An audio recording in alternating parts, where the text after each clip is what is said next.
So good for him. He will go for the reroll Kijana, getting the crash dummies also as an additional front line for this duelist composition. Is not enough to go against the Cogmax still, but I think he will get a good ramp up, waiting for the last augment. Maybe Prismatic is not the best for the duelist comp, but he can find something interesting. And what's in the water at this Tactician's crown? We had another 7-win streak, potentially going for another big long haul, but Ingli finally actually loses the round, just as we wanted to comment on it. But of course, this is still a massive win streak, all the way to 3-4. A lot of players finding that high tempo and pushing the lobbies. Yeah, 62nd, very high in gold. He started losing a little, and he hasn't rolled still, going still for the fine vintage. Normally, there's two ways to play it. He can roll now on 3-6 and try to stabilize, or he can be very greedy and wait for the next additional items, and then on 4-1, Ntar kita bakal ada giveaway strong Tactician and difficult position for him. Okay, I think great recognition from Wet Jungler. Sees there's another Fortune player and was like, you know what, I'm not going to push my luck. I'll take a small cash out right now. He's got a lot of resources that he can play. He already has the Silas, right? So having the Keepers, the Combat Caster, and lots of pieces of this Reaper's comp in play gives him a good position for on that 4-1 or 4-2 roll down to stay ahead of the tempo, ahead of the cadence of the rest of the lobby, and maybe hit that 2-star Kayn first. Yeah, the extra gold is definitely nice to try and push a little bit ahead of everyone else's economy. However, Wet Jungler did give up a lot of HP for this very middling cash out. And so we'll have to see if it pays off, having that extra kind of breakpoint of gold, being able to push to 740 gold at 3-5. I think this is earlier than everyone else, but it's not so far ahead that I feel good about how low he already is. Also, it's very interesting that Solo Hesan, even though he's committed, I want to quote it in terms of Kijana, he's holding Kayn. So there's a possibility that maybe he gets Kayn's giving, maybe he goes for a Kayn heavily, that he can use also the Kijana and the Kayn. So there are some options there. All right, now we've got Nautilus coming out for an encounter. Every player has the option to choose 50% chance of 1 gold on kill or on death. So the players here taking a look at their Nautilus ya keluar am I ya. a better chance of winning this next fight, or am I going to lose? Anyone can benefit, but I think the players who have boards that have been a bit win-lose are going to have a hard time. They're going to have to really think about their matchups and figure out what they have the best chance of doing 2 out of the next 3 rounds. Okay, Sox once again. For now, the game is giving him Zaira. She will be the corner, and he wants to go for the locks. So that will be the angle for him. Good front, good items for now, but he needs to roll. He doesn't have much gold yet, Cass, but he will get there.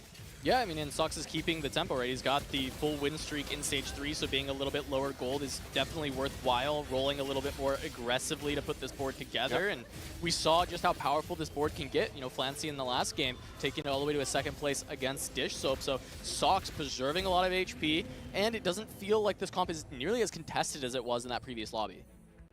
Title just starting, Fortune. Looks like it does look like it was probably just a 2-turn cash out. So it's wiggling. Yeah, it's wiggling. The plans Oh, are wiggling. That's right. That's right. Oh, main ini ya, Sage. Title going to just be looking for a small bump in resources. I want to call out this very interesting board, right? One of the things about Lux Janna is that it fits with a dia main Janna ding ini. Ya. Kan kemarin yang pas Sox is going to maintain apa kemarin Janna juga ya, Janna reroll ya, bersamaan dengan Lux ya. Yang selalu ada pasti ya. Giveaway apa nih? Giveaway Tactician Bang Syarif. Tapi harus diklaim hari ini ya, soalnya hari ini terakhir guys.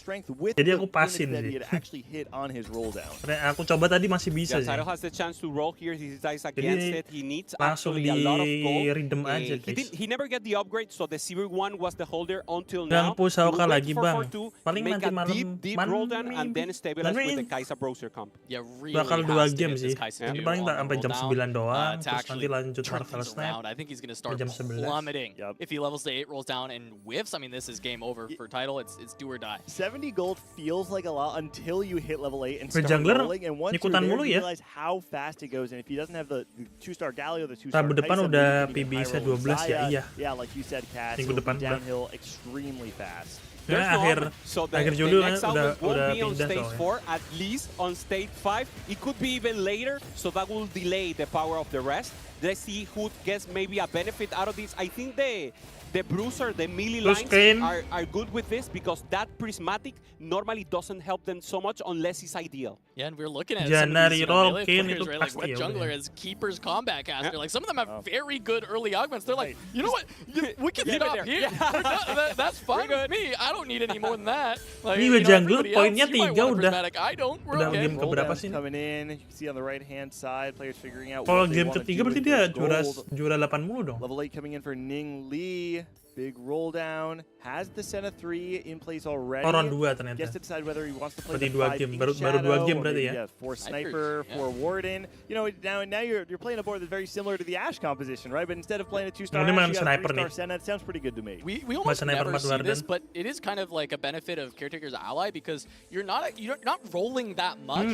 So you just kind of get this Senna for free, and you can push levels because it incentivizes it to get more copies of the Senna. So playing the Ashe board, I think I kind of like out of this Caretaker's Senna. Yep. And what's important is that he doesn't only need the Senna. The Senna will help, but he will need an additional carry. Senna is not enough in the late game if he doesn't have the vertical, so that's why he went for the big grab. Oh, dia ngambil Caretaker ya, dapat Senna ya. Stabilize the front and then go back. Bad news, he only has the Garing as the front. Besides the Amumu, he didn't get a Nautilus in the roll down. Okay, you know, traditionally, I think it's worth kind of pointing out when people play the Senna line, a lot of times we're going to be playing it with the ghostly board, the vertical ghostly, right? That's the most optimized, I guess, so to speak, way of playing the line. Playing, I think, a suboptimal line based on the unity hit. To me, it actually says a lot about Ning Lee as a player. He says, I'm not going to roll deeper than I need to in order to play the traditional board. Instead, I'm going to play what is cheap and what's available and in front of me. Yeah, and this Aphelios is such a great bailout for Ning Lee as well, because you just were saying it. He needs items. He needs to itemize the second carry, and immediately 2 item anvils to go alongside a glove and a rod. He needs bows. He needs to find ways to turn those into the items he wants, and if he can find them, I mean, that's massive for Ning Lee. Yeah, he went for double sword, so there's the... Oh, wow. The death play. Bows. Yeah, he wants burst damage, so he's not thinking about the scaling. He wants first to give the 3 items to Senna, be able to kill some units here and preserve HP, and then go for the cap out with the Ashe. We missed the title roll down, but we said he had to hit Kaisa 2 if he was going to have a chance, and Title was able to find it. His front line even finding the Silas 2. Wow. So Title kind of found everything he needed to stabilize, and now he can actually scale up this comp. It goes back to the decision he made on 4-1. Main Kaisa dia ya. Udah enak tuh. Dapat get ahead of the cadence, get ahead of the tempo, or sack one more round, go down to, what is it, 48 HP, and that little bit of gold might have just been enough to get him the board that he needed. And 62nd, playing Fine Vintage, playing the Duelist, going for the Irelia, so great news for him. He's not well in HP, but now is where he has the power.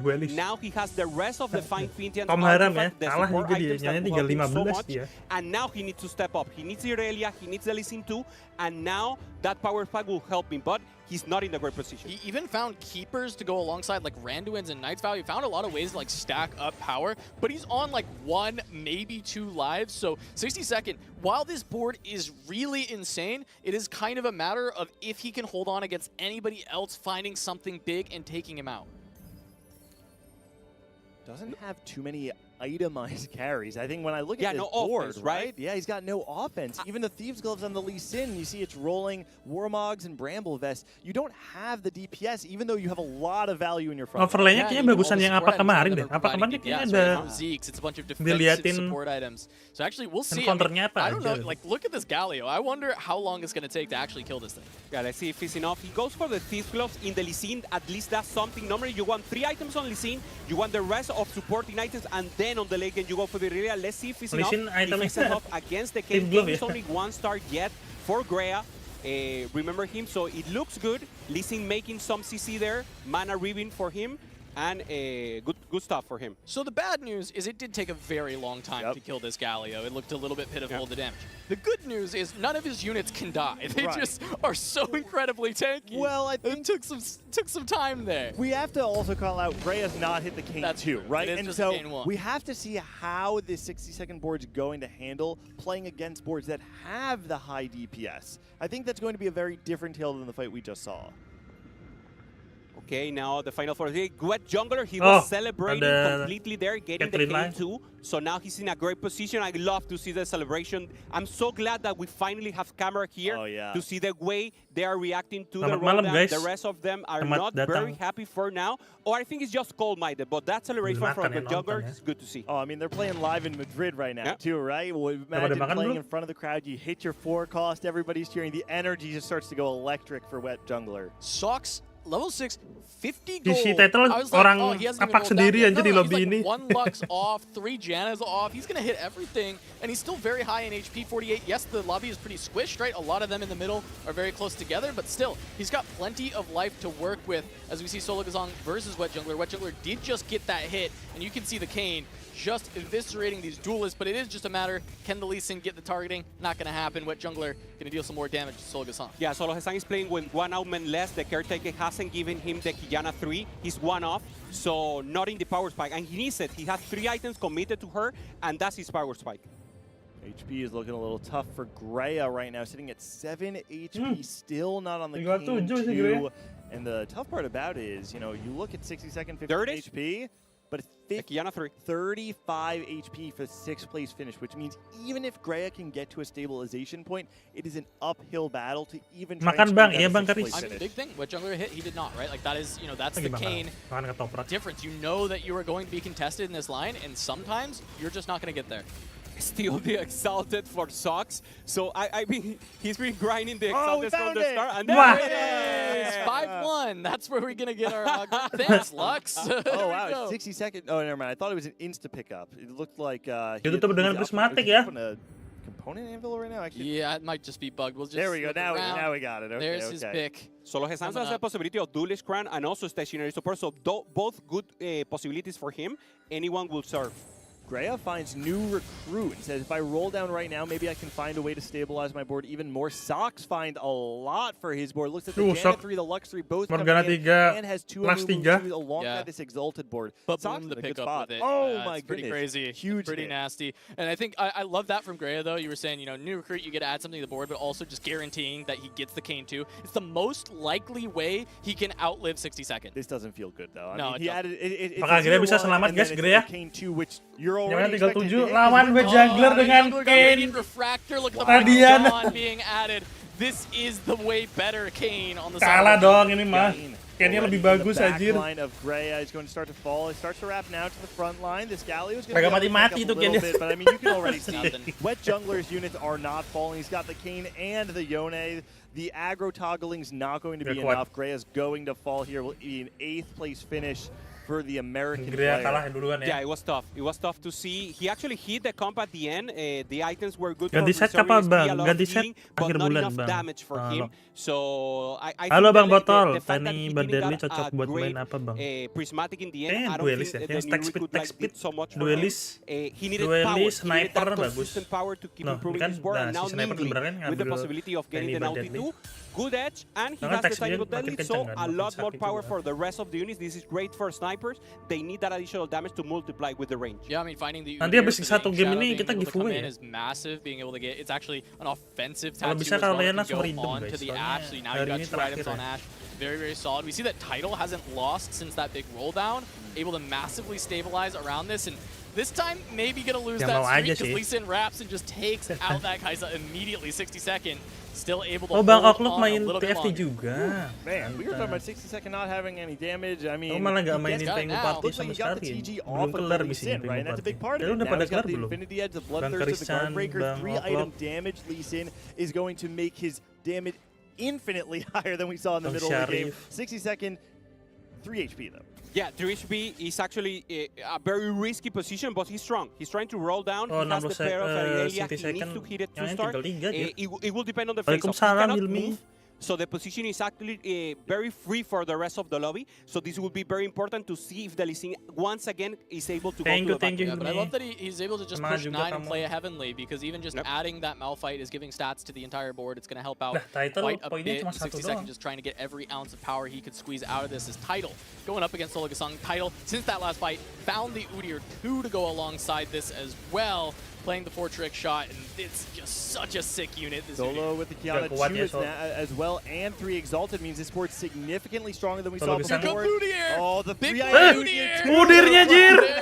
Udirnya! What looked like a really good fight for Zaloga Song. In the end, the Udir does clutch it out. Udirnya clutch banget. Pretty.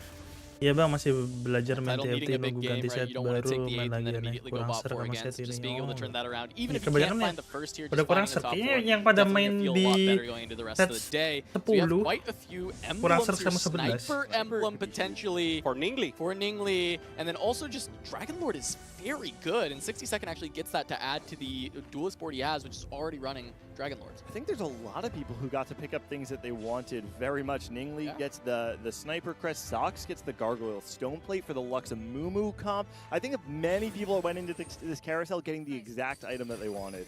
Yeah, let's see it now. Sox looking for the additional items here for the Lux. He has a lot of front lane now. The third item for the Amumu will be the Gargoyle. He's tinggal Sox sih, tinggal bintang 3-in Amumu doang, itu udah enak. Yeah, he sits. That's very interesting. Lots of patience coming from Sox. Only 33. I mean, he's up there in HP, but actually 33 is not that much. Well, he's also on a 3-win. I think that's part of it, is right. He's recognizing that, hey, you know, I am still kind of ahead of the lobby as far as power, and I think just deciding that he needs to greed out a little bit more to ensure that he actually hits. We'll see if it actually pays off, because, you know, now Wet Jungler 60-second falling very low. Wet Jungler actually lost the last 2 fights, even with this Radiant item Kayn.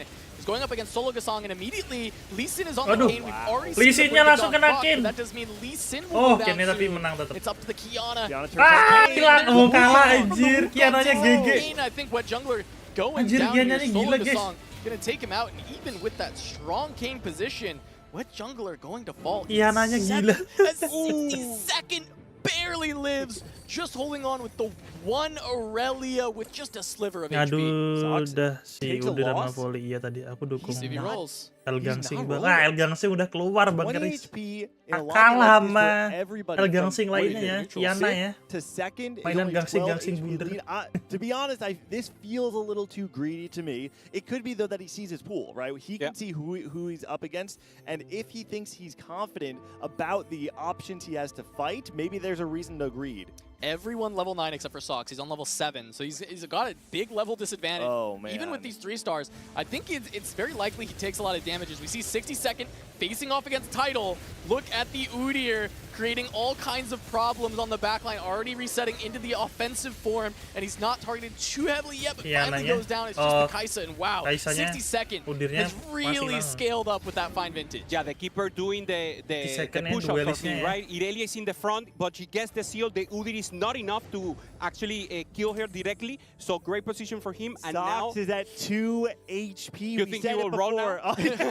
No, I think he will not. Hold the line. Hold the line. This is extremely scary for Sox. This is what I was talking about before. The health is so close that winning that fight on 5-6 is really important. I'm not exactly sure if Sox thought even if I hit a Mumu 3 it's not going to be enough, or maybe he actually thought that one of the bingung juga sih dia mau ke 8 apa tetap nyari Amumu, guys. Certainly now though, he's going to have to, I mean, I'm sure he's going to try and hit a Mumu 3, gets the Morgana 2 as well, and then maybe go level 8 and try and cap there. That's what I was thinking. Maybe he wants level 8 actually. He's actually, he wants level 8. This is why he's been holding. Wait. He's going to roll down on 7. He's not 8. I think he's rolling down on 7 to hit, and then he's going to push. he doesn't know, I think. Nggak dapat. Oh, dapat. There's the Amumu. Oh my god. Oh, dapat tuh. Oh, he knew. Bisa anjir, pas banget anjir duitnya. Normally you do it the other way around. You roll first, you count how much you need to level up. He did it the other way around. Anjir. Oh my goodness. Itu kalau nggak ngehit mati. Tapi kita lihat apakah hitnya berhasil atau enggak. Aduh, lawannya langsung duelis, guys. I think it's really smart. Sox in. Oh, it's 60-second. This is the one lawan person you probably did not want to face. Oh, pay attention to the wrap here. We want to see the positioning of these duelists. If they break through on that left menang side siapa? and make it onto the Lux, I don't menang think duelis atau Jana reroll, guys. Amumunya si tanking banget ya. Amumunya anjir. Amumu can cast it. 60-second picks him out, and if he didn't grade for that long, he never beat 60-second. He never beat 60-second if he doesn't grade. Latasa holds the line for Sox. Amumunya. Untung Amumunya bintang 3 ya. Kalau Amumunya nggak bintang 3 nggak bakal kuat nahan itu. Depannya soalnya cuma itu doang ya, gitu-gitu doang. And now iya, we see hooknya the pas 5 banget. rest of the players going for it. No one with hold. Everyone have used all resources, Udah so tinggal 5 orang this ya. is the cap of all If of them. Sox doesn't hold the line and hold his gold for that long to get as strong as he did, 60-second might win this lobby. Oh, yeah. He was beating everybody, and Sox having the Amumu, it's a great counter to those duelists sitting there and holding the line for so long. And now we've got Tidal seeing if he can find an elimination here against Solo Gasong. It's just going to be that Kiana, but the Udyr is so powerful trying to find the CC. It's a little too much. Tidal staying alive. Gonna take out Solo Gasong. Look at Solo. Look at the expression, yeah. He knows. Tough loss. I mean, listen, besar, so many boards are extremely strong right now. 60-second we saw go out last round. Zolo Gasong and Tianlong both fall. We've got our top 3 secured. 2 of them with 3 HP or less. Yeah, Sox and Tidal both incredibly low, but Tidal turning things around on that big roll down. Sox holding the line, knowing he needed to get even stronger to make this happen. But Ningli quietly able to get up to 6 sniper due to that sniper emblem on the carousel. Also a massive threat to win this. Look at the QSS there on the Senna 3 as well. Allows him to play into the corner if he does line up against Sox. Sox does have his Lux on the other side of the board, so it's not going to target that Senna. But even if it did, he did great heads-up play from Ning Li. Kata lawan itu Yeah, let's see if the Amumu can stay alive, taking a ton of damage. I mean, this 6 sniper duo of Ash and Senna just tearing him apart. He goes down. Just one more count. Gak kuat anjir, Amumunya gila. Sox will fall. Tidal. Double kill for Ning Li. So who was able to find second? Who was able to find third? We'll have to find out in a bit, because Ning Li is the winner of that lobby. Wow, Ning Li coming through the Chinese qualifier, through the JOC, beats 62nd in the qualifier, beats Flancy, wins the entire qualifier, makes it to today, and we saw him do it again, taking out 62nd, outplacing him in the second game of the day. We didn't expect to see Sniper, but now he got the emblem, he went for the 6, and that's the cap you want to see. That's when Sniper works a lot for him, so great performance. Yang menang Sniper ternyata, and a guys. really creative path too, right? Not playing the vertical ghostly variation. Instead, we got to see him play the Ash variation, the 4 Warden, 4 Sniper, into a first place finish. And Ning Li went back-to-back first, but now we're taking a quick look here at Lobby 4 going on still, as we've got a lot of players left alive. We've got a Senna reroll in this game as well. Just trying to catch up here as it's Moji lobby 4 ya. on a 2-cost Pindah reroll, lobby kita potentially langsung. through Ink Shadow line. Yep, it's going to be Moji Next playing set the ada Senna reroll Nurul alongside Wildan, Bishan. yang favorit aku Moji nih. playing 2-cost reroll. This is one of the players that I know Clement was highlighting at the top of the show. An expert 2-cost reroller from the APAC region. Very thoughtful and careful when playing on stages 2 Minta and om, 3 to nih, aku understand suapin. the tempo of the lobby and when you're capable of playing these 2-cost games. Aoihao playing also Syndra, and now we see Kijuan going for also the Reaper. So again, the Kane with good performance here. So far, Arso is the one who's going for the rest. 6 win streak for Arso, 34 HP, so very good for him. And now let's see if the Kane has access to the backline.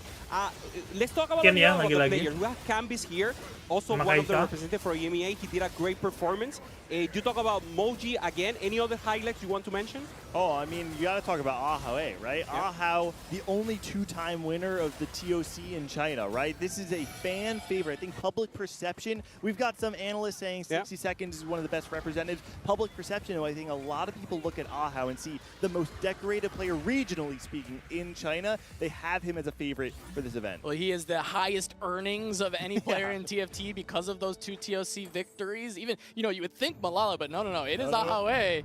And he's coming here to continue to add on to that stack. Continue to go band for band with any player in TFT. Yeah, also we were seeing Lucas just now, not in a good spot. Ken was talking about him, saying that he also plays a lot of AP, but now the rest. The possibility of the Kijuan of getting the Kane 3, he's one off. I don't know if someone is holding one for him. Man. It could be for the pick'ems. This is important. Yeah. Oh, but he's also very low. If he wins this fight and gets the carousel, could be a Kane. Yeah. And he would be first pick, but he goes up against the 3-star Kindred on this Syndra Dryad board. That's a pretty terrifying board.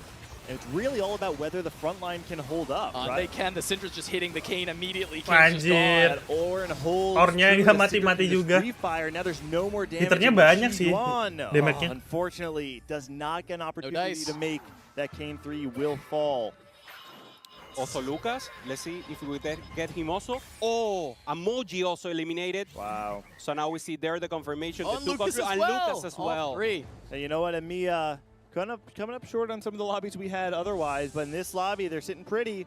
First and fourth place going into the Stage 5 carousel. And with Arzu, I mean, it's an 8-win streak. I mean, let's look at this board a little bit. He's playing around the Lilia, but he's got everything together as well as having that way 2. I think that's a massive addition. The level 9 being so important. No, exactly. And this is kind of the style we've seen from EMEA even in the Rising Legend finals, right? You see the stim pack, the balanced budget. They're playing for these resources that allow them to pack. And when the lobby does not pressure them enough, and when they're actually their unit on 8 and ladder themselves to level 9. Gimana kabarnya Bang Renal? Masih main TFT apa enggak? 8 streaking through stage 5 now in a very prime spot to take a top 2 finish.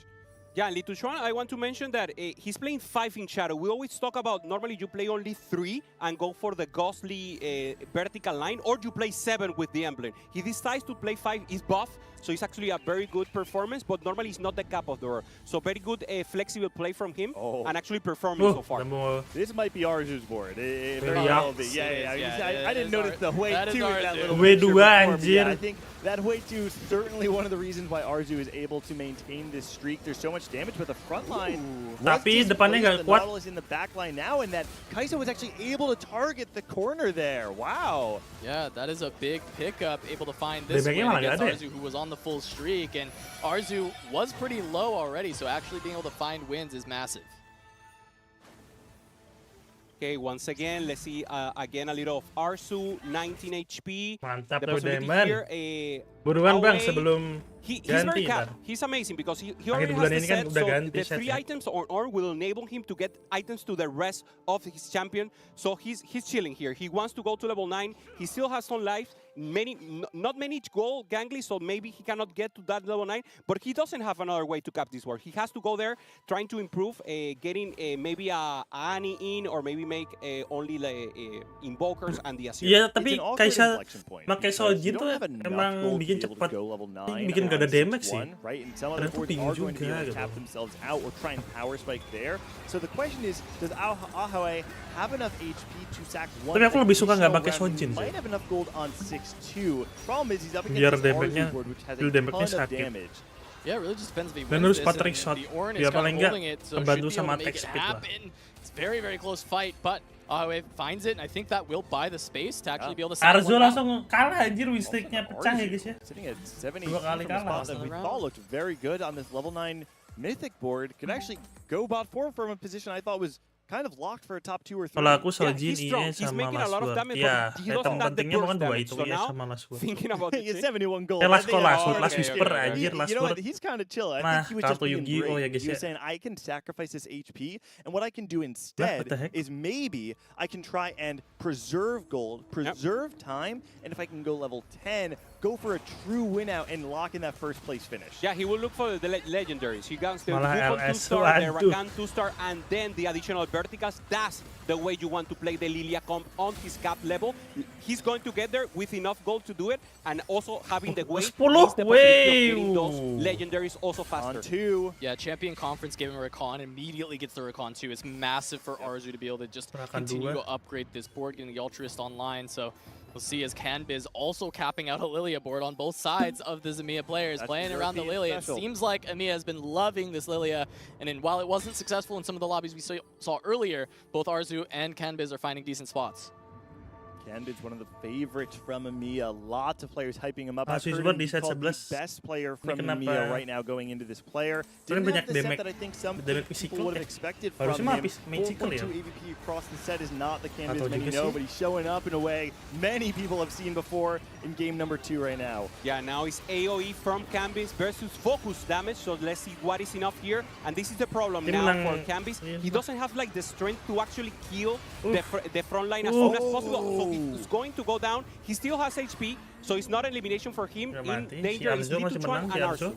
Yeah, see if Arzu was able to get the win. He was. Masih menang ternyata ya. Arzu holding Dengan on 7 level, HP. udah level 10 sendiri as kayaknya well, dia. going to be on 7. Very, very close between these two players. Actually, this whole lobby, I mean, Canbiz, the Tichuan, and Arzu all very close. Sejus armornya lumayan ngeselin, iya. Dueli Dueli sama sniper sih yang sering pakai beda masuk. Yeah, that's the tension iya. of the moment, and now Arzu going again for the Sama possibility. trickshot sih. There's 3 not berarti much kan. like positioning he can make. Maybe in the Duelist, Nautilus to get a good sniper, line for the ulti, trickshot. and maybe this will be the face-off. So the locks, very important to try to avoid. He positions everything in the middle, so the main carries are in the middle, and it's good position. Dan kebanyakan to avoid carry-nya juga the pada locks last whisper semua. Kade versus Canbiz right now. Kane Kade last playing the whisper. Lux Janna. Pay attention to whether the Flux can stay alive and whether she targets Terus that siapa? Lilia right now. Even though she targets the Lilia, she might fall to the whale, and she does. Even though he does break through, though, Nah, kuat anjir. the Amumu though. Amumunya gila aja tetap aja. Pure Amumunya bintang 3 gila, guys. guys. Break through Di game because sebelumnya Amumu juga ya. and Annie have some damage. I don't know if it's going to be Nggak exactly ada damage-nya enough, aja. though. I mean, he is in range for Tapi- this Ionic to actually start dealing damage, which I Yeah. think is helpful. And Anjir. Annie, this is Gak kuat, porcelain gak kuat. Annie, Tetap so it's menang yang tanknya dong incredibly harusnya. Oh, tanky. they're just Well, not dying. they just can't take enough damage here, and they do get through the soldiers eventually. And Canbiz will Arzu. fall. So does Arzu. And as much as we were just talking them up, the Lilias fall once again, and it's 4-5 for our EMEA players. Okay, we saw in the Americas, Lilia not perform Dapat all the assist well di unless awal you have the lumayan, high roll ya. positions. Yeah. However, in Enak EMEA, banget it was bisa the gendong most kan. popular comp across the Tapi juga entire sulit. tournament. I'm surprised. I mean, obviously, in our case, this is a little bit more of what we saw. Even when you hit the cap, you're so far behind in tempo, you sacrifice so much HP that you still don't get that cap. I'm just surprised to see the EMEA players who, this is in their comfort zone, still fall in 4th and 5th place with this. Yeah, I mean, it's a comp that you need double cap. You need to hit early and start to punish in the lobby in the level 8, and then you need to go to level 9 for the rest. But actually, I Berarti think kalau they play Janari flexible, roll harus and even kamu if the 3 board emang ya, wasn't perfect, buat they actually depannya. did a good place because they got to level 9 and they got to cap their board at least in some way. It Minimal, wasn't enough itu kayaknya against harus this cap board. We have minimal Kindred banget. 3, we have the Look 3 on the Bare other end, minimum, and let's see if it's enough here. Kindred trying to Sama offset mau the 3 backline, ya. still finding it out against Latasa, who is there Kalau and Lux- is too strong. Lux Annie, sama- Porcelain making the difference. Lux sama So now we Jananya see mah also- harus so ya. Annie's the lobby. Everybody's Loh, got udah kelar, Kade guys. to That was pick a up double that kill, win. yeah. You know, Double it's kill very lah. possible that Kayaknya that Mumu fight lagi that- bener. the fight that we saw maybe said more Yang about Kade's mates sebelumnya kayaknya sniper. in the wings right now. It might actually say more about the strength of Kade than Yeah. it did about Canbiz and Arzu. And that, though, is the importance of HP preservation and being able to deal damage in those later stages before you're just one life. Yeah, I mean, I think that was just huge. Kade being able to have that powerful of a board. We're seeing, multiple times Sox also nearly able to get to Oke, the top kita position mulai with giveaway-nya that, aja lah ya. reroll composition, and we knew that it would be the best one out of all of them. So with that, we'll be able to get it to Kalau the bisa analyst desk. langsung They can break it down sekarang malam even ini more. ya, guys, Go to a ya. short break, but the Inkborn Fables Tactician'S crown returns Mumpung for lagi break juga.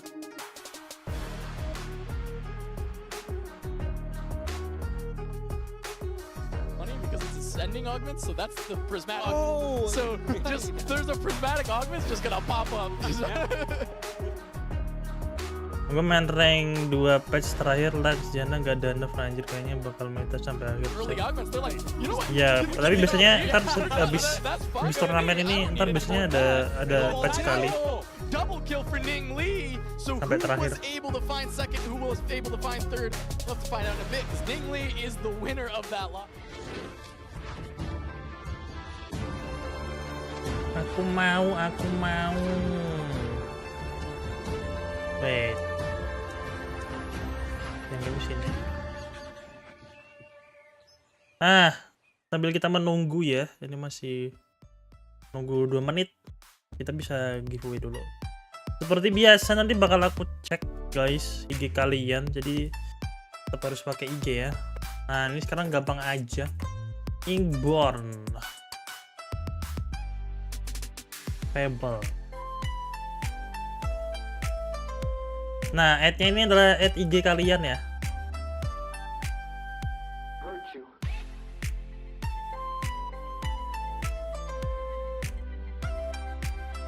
Malam Bang Sim. Malam banget terketir. Wih, kemarin kemana sih buka kerjaan? Yang di Nur malah sniper kalau dilihat di Mordok ya. Ya sniper juga nggak kemarin juga nggak terlalu gitu padahal.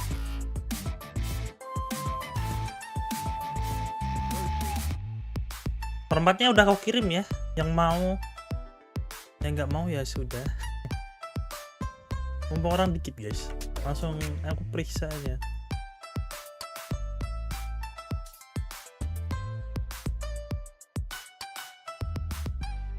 Bang Kurin, nah itu Bang Kenut lo ya udah masukin.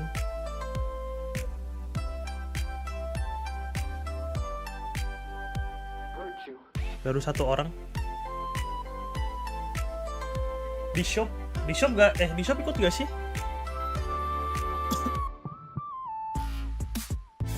Just late. Oh, kayaknya ikut berarti.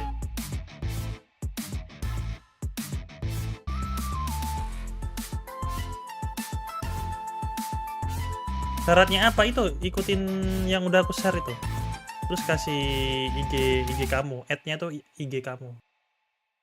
Jadi kalian harus nge-follow IG-ku Sympannseyt.id sama IG-nya Teamfight Tactics Indonesia.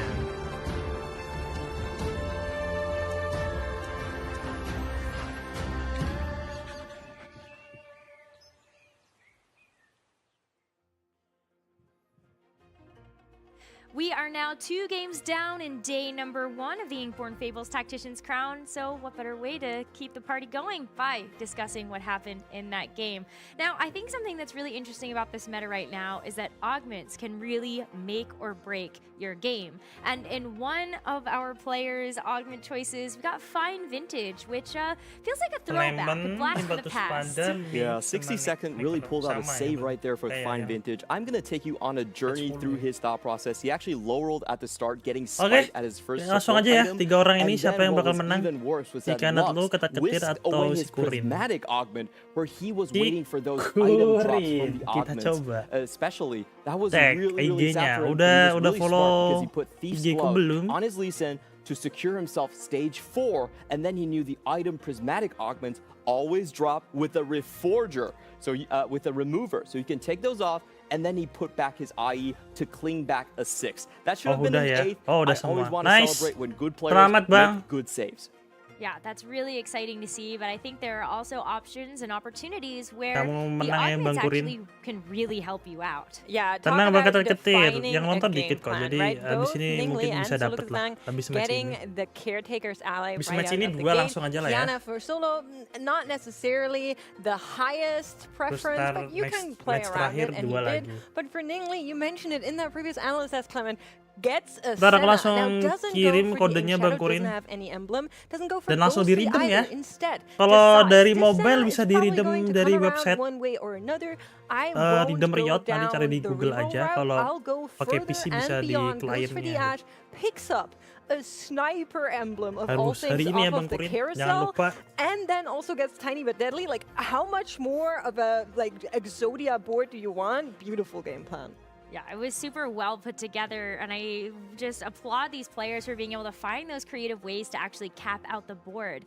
And one player that may be a little bit of a departure from what he ended up running, we've got to take a look at Sox's board as well. I think this is a player that we have known from the America's Golden Spatula to lean into those duelist comps, but instead goes for a Lux Janna reroll, sees a great spot for it, ends up getting good augments as well with Combat Caster, as well as Baboom to really make that board super strong. Thank you, Bang So reroll Kurin. right now was in a great spot in this lobby.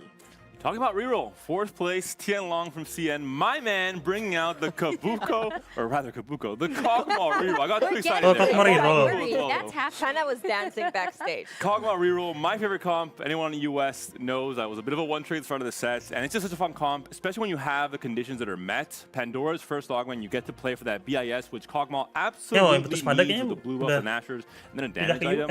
And you have the team-wide combat augments that are so important. Stand United so strong in the late game, especially once you scale into that stage 4 and 5, and Jewel Lotus to get that extra bit of damage to make sure Kog'Maw is deleting units once he gets the extra range. A 4th place, I think a solid game plan. Missed out on the Hui, missed out on the Nautilus too, so could still have that next bit of cap. I just quickly want to mention that at the bottom of our leaderboard, we did have 2 Reaper players not making it, unfortunately, despite stuff like the harvest coming through. But here are our standings after those first 2 games. And just to set the stage a little, in previous Worlds, you typically needed 62 points to be safe and about 61 in tiebreaker to make it in most times. Another thing to mention is that the most someone has ever came back from was 26 points. So if you got 26, you can rest assured you have a chance. Okay, we're gonna have to keep tallying up all the math as we get closer towards the last si Kade anjing. Kade sama Ningli. We've got Kade up there. That was a player that you were very excited about. Yeah, so yang 34-nya juga whenever 77 Kade ya. actually got locked Juara in dua for kali the ya. global championship. I messaged him and I congratulated, of course. And he took it with like a little bit of humor and said, well, I can't be worse than last time, right? So I think he's living up to the promise. 2 first places, you're going to be in a great mental state. I have to say, we're only 2 MEA casters on the broadcast team this weekend, and Makes has already jumped ship after 2 games. I want to, you know, is a red card available here? It's a tactical change, so I'm not caster cursing. Don't spoil it. I believe in the comeback, guys. Well, this is just 2 games, so don't you worry. There's a lot of comeback potential to be had. We're going to take a short break. When we come back, we'll have the 3rd game in our group stage for the Inkborn Fables Tactician'S crown. 11 ini metanya apaan, Bang? Metanya lebih balance sih ini. Enggak, ya set 10 kan kebanyakan main easy, kalau ini lebih balance sih. Bisa reroll, bisa main legendary, bisa main forecast, bisa. Jadi lebih balance ya.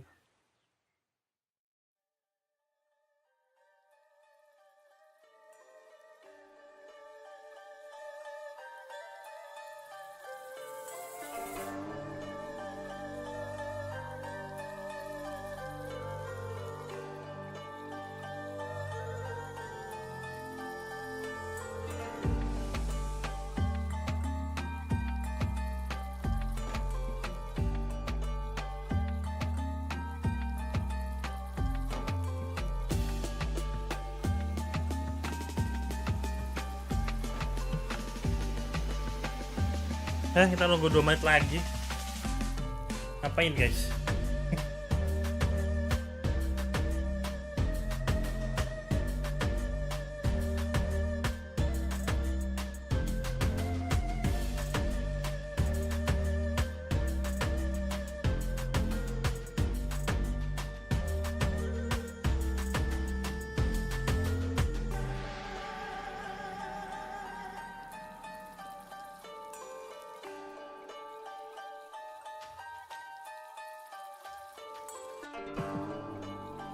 Tung tung tung tung tung tung.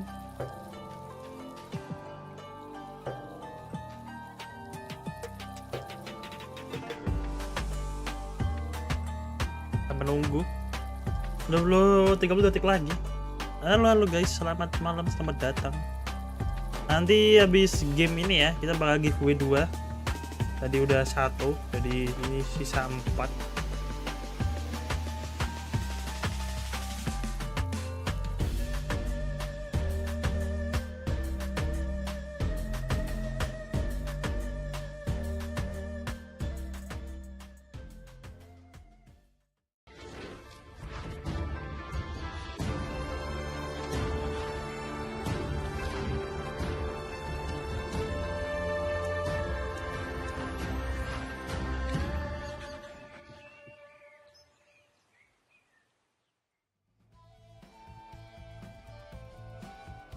Told you it'd be a short break. We're already back to continue the action for day number 1. Dari bang, mantap bang si Korean. Tadi aku juga udah belum live ya. Cobain dulu bisa nggak? Started things off games 3 and 4 on that day 1. We're back here again. Very different set of players though. A lot of returning players, but still the mix-up and especially the expectations coming to game 3 very different. Yeah, we've seen how the compositions are playing out. We've seen how the lobbies are going, and I'm glad that in the end, CN is on top in this lobby as well, with Ahao A trying to prove he's not only a domestic champion, but maybe a world champion as well. We have reseeded the lobbies. That is an important thing to know. For now, for games 3 and 4, we have new lobbies for our players, which might shift the tempo a little bit. Where do you think that these players might go? Are they going to try to stick to some of the strategies that work for them, or do they have to feel things out? Less so about the lobby tempo with the players, about the comps and what they've played already in the first 2 games, and they've gotten that direct feedback of, hey, what isn't working? We've seen Lilia played a lot from EMEA players. It's not working out for maybe low roll reasons, just unlucky games where you just didn't have the resources of the wrong roll down. But do they shift into, hey, let's get that reverse, let's join the party, 4 or 5 players every lobby. Yeah, I expect the tempo to speed up as we go through the days right here. We've seen a lot of these high board caps, you know, dreaming EMEA players, heads in the sky, but now realizing that wait a minute, these CM players or these APAC players are going with most of the rerolls. We saw Kode AP reroll, and we saw Ming Lee also winning. Apakah ada orang Indo nggak bang? Enggak sayang. Kemarin pas. Yeah, I think reroll it definitely has to be on the menu because even in just that last game, we saw that contesting for the Kane and the Reapers, there's so many units that just come out of the pool naturally with a lot of these compositions that it's way harder to actually hit these 4-cost carries. And there's a consideration of seeing maybe less Kai'Sa because it is hard to play Fortune for some players with a higher ping, being able to have those huge APM cash out rounds. You don't have that guarantee. If it's a smaller cash out like you saw from Michael in that game 1, it's much easier. You cash out at Wolves, you're able to get a few units, a little bit of extra gold, and have that little bit of extra resource to push for Lilia or Kai'Sa. But I'd love to see Kai'Sa played a little bit more often. I think it's a very strong comp. If you have enough gold to actually make it to the point where you are level 9, you have the Udi or 2, causing so much disruption on your opponent's boards. We had a shot to get Crab Rave. I just, that's maybe on that's where we're going, bingo card. We get Crab Rave for at least 1 game. Itu yang juara Nusantara Infinite ke Riyadh bukan sih bang? Reaper's focus for Crab Rave, so a lot of people they don't want to contest their comps early on, and I think that's why players tend to avoid it a little bit. I like the sort of really, the spicy one I like is the artifact portals right there. Gila banget ke Riyadh anjir. A lot of different lines. You see for Moji, you know, he's playing Silvermere Dawn sometimes. He's playing these kalau ke Riyadh mah aku kemarin Exodia, bakal lupa check-in ya guys ya. That is what I want to see. Ikutan ya. Unique comps, artifacts are the way to go. They open up maybe Nar reroll, Riven reroll, Bard reroll with Wit's End could be a thing. The Big Frog Tom Kent also works really well with things like Forbidden Idol, for example. We did see some potential maybe hero augments coming out as well. We haven't seen yet on broadcast things like Aaron hero augment, things like Kabuko that I slipped up a little bit. I read the script, you know, maybe this game 3. It's coming. It's gonna be Is that a promise, Necro? Can you guarantee it? Can't. Our viewers will be very disappointed if we don't have Kabuko. I would love to give you that as a birthday present. Truly. I would love to receive that as a birthday present. So we're on the same page, Necro. Thank you. I think overall, though, Story Champion is still my pick for the hero augment. It's very strong, 6 Warden. It's easy to itemize for all of you out there. You don't need your Bloodthirster. Dragon's Claw is good enough of a regen item. And especially with someone that's leading the top of the table, Kade, he actually got it twice when the day closed out to get to the position he is now. And I would say as well that Irelia is slightly less contested on this patch compared to the Duelist patch, so it's a little bit easier to hit that high cap with the Garen, with that damage, the backline carry. Well, don't forget that if you might not see something that's on your bingo card, well, hey, the other lobbies might be able to show you that. We have 3 alternative lobbies that'll be covering all of the extra games that we have, so make sure that you don't miss any of that action. I'm sure it's going to be spicy as we continue on the day. Especially for, I think, the top level of those casters, Kenobi and Memo, challenger level players in the US, a lot of analytical insight in their commentary. So for me personally, I would love to listen to them. Yeah, can't do everything, unfortunately, but for anyone at home, multi-stream, you have all your options. You can check out all the different players on this big stage as we move into this game. Udah mulai guys. Whoa. Waduh, gak ada portal ya. Basically forcing you to play reroll. The Yorick augment at the start, all the reroll costs down by 1. You should expect a lot of Janna Lux, a lot of these AP rerolls to really bring themselves to the forefront. Yeah, and in this lobby as well, we actually have a lot of players that are very used to being able to play these reroll lines, especially when you take a look at the North America roster. We have Wajin Iverson, Greya, and Dish Soap that are all here that know how to play these reroll lines. And I would say look at the narrative, the big picture of this lobby complexion. A big contrast between, I think, players who are very talented, but they still have to prove themselves that tiny bit. Looking at Dish Soap, looking at Ahao, who in China has been fantastic regionally, but on the big stage has faltered a tiny bit, not ever making it past that top 20 mark at the end of his championship berths. And looking at the opposite side, we have these newcomers. Zera, we have Graham, who just really popped off this at NA, winning that championship. And Steppy as well, who is not a newcomer per se, but he is a newcomer to the international stage. But I think you, Clement, have a lot of confidence in this player. I've seen him play so many interesting boards right here. He really is super creative, never goes bot 4, and I want to see what his reroll lines are going to be. He is mainly a Ghostly Zoe type of player, but I wonder... Oh, the game is spoken. Kog'Maw. Kog'Maw is on the menu, baby. You are very excited about the Kog'Maw. Oh, udah dapat Kog'Maw. I mean, you have the tier, so you technically have a piece of the puzzle. A tier and 3 Kog'Maws, say no more. You know, the dream start is if you get 5 items on stage 1, you can actually repeat items and just get a blue buff directly. That rarely happens, but sometimes you can hope. two players who seem to be angling this Kog'Maw right now. Gray is also in the running for that potential Kog'Maw reroll. As you mentioned, I think this game more than any other, you're really forced to reroll. It is very low EV to do anything else for most players. Oh, and we see Babzera with the Porcelain Crown already. Another couple of big reroll lines that we could see is the Ghostly Crown coming in from Dish Soap. That's a very clear line. Also, the most important thing is a lot of people will be holding on to their augments to find those uncontested pathways into their routes. We have Steppy on Living's Forge, does pick up first of his artifacts. A few distinct options here. Wits End could open up the Bard reroll line. Could start off with a Kog'Maw reroll for now. Berarti kebanyakan yang pada magic roll nih. Into that mythic line with Bard. We do have the Wits End already selected here. Oh, we have two other players that have picked out that Living Forge as well. So there's a lot of artifacts that are going to be on the table for this game. Dapat Wits End ya. I think overall it's kind of a fan favorite augment. It creates very exciting games. You're not forced to go down these lines where you're contested. It's, I think, a little bit less pressure, where the more pressure is on the game, giving you the right artifacts for your game plan. That's true. There's currently 32 artifacts in the game, and if you have to find what you want to hit, it's only a 1 in an 8th chance. So you really want to look for these compositions that can basically digest a lot of different of these artifacts. And we have Li Tuchuan with coming in with the Zhongyas. I think this is something that is very, very flexible. Frontline, backline, even with Reaper comps, we do see this being used. The Dish Soap, though, that's going to end up with a Ghostly emblem. So that's going to help out just to be able to give an extra stat on the board. But you also have this Story Weaver, so something that ends up being a little bit flexible to start branching out from. Yeah, could move into Zoe reroll / Zyra reroll with Ghostly. It's something that we've seen. We talked about 62nd at the top of show, the player that had 6 games of Ghostly, Zyra, Zoe in the CN regional. So definitely a comp that I think is a little bit undervalued. Baru lo bang nanti offline rame nggak di Sudirman rame. Kemarin juga rame kok yang set sebelumnya.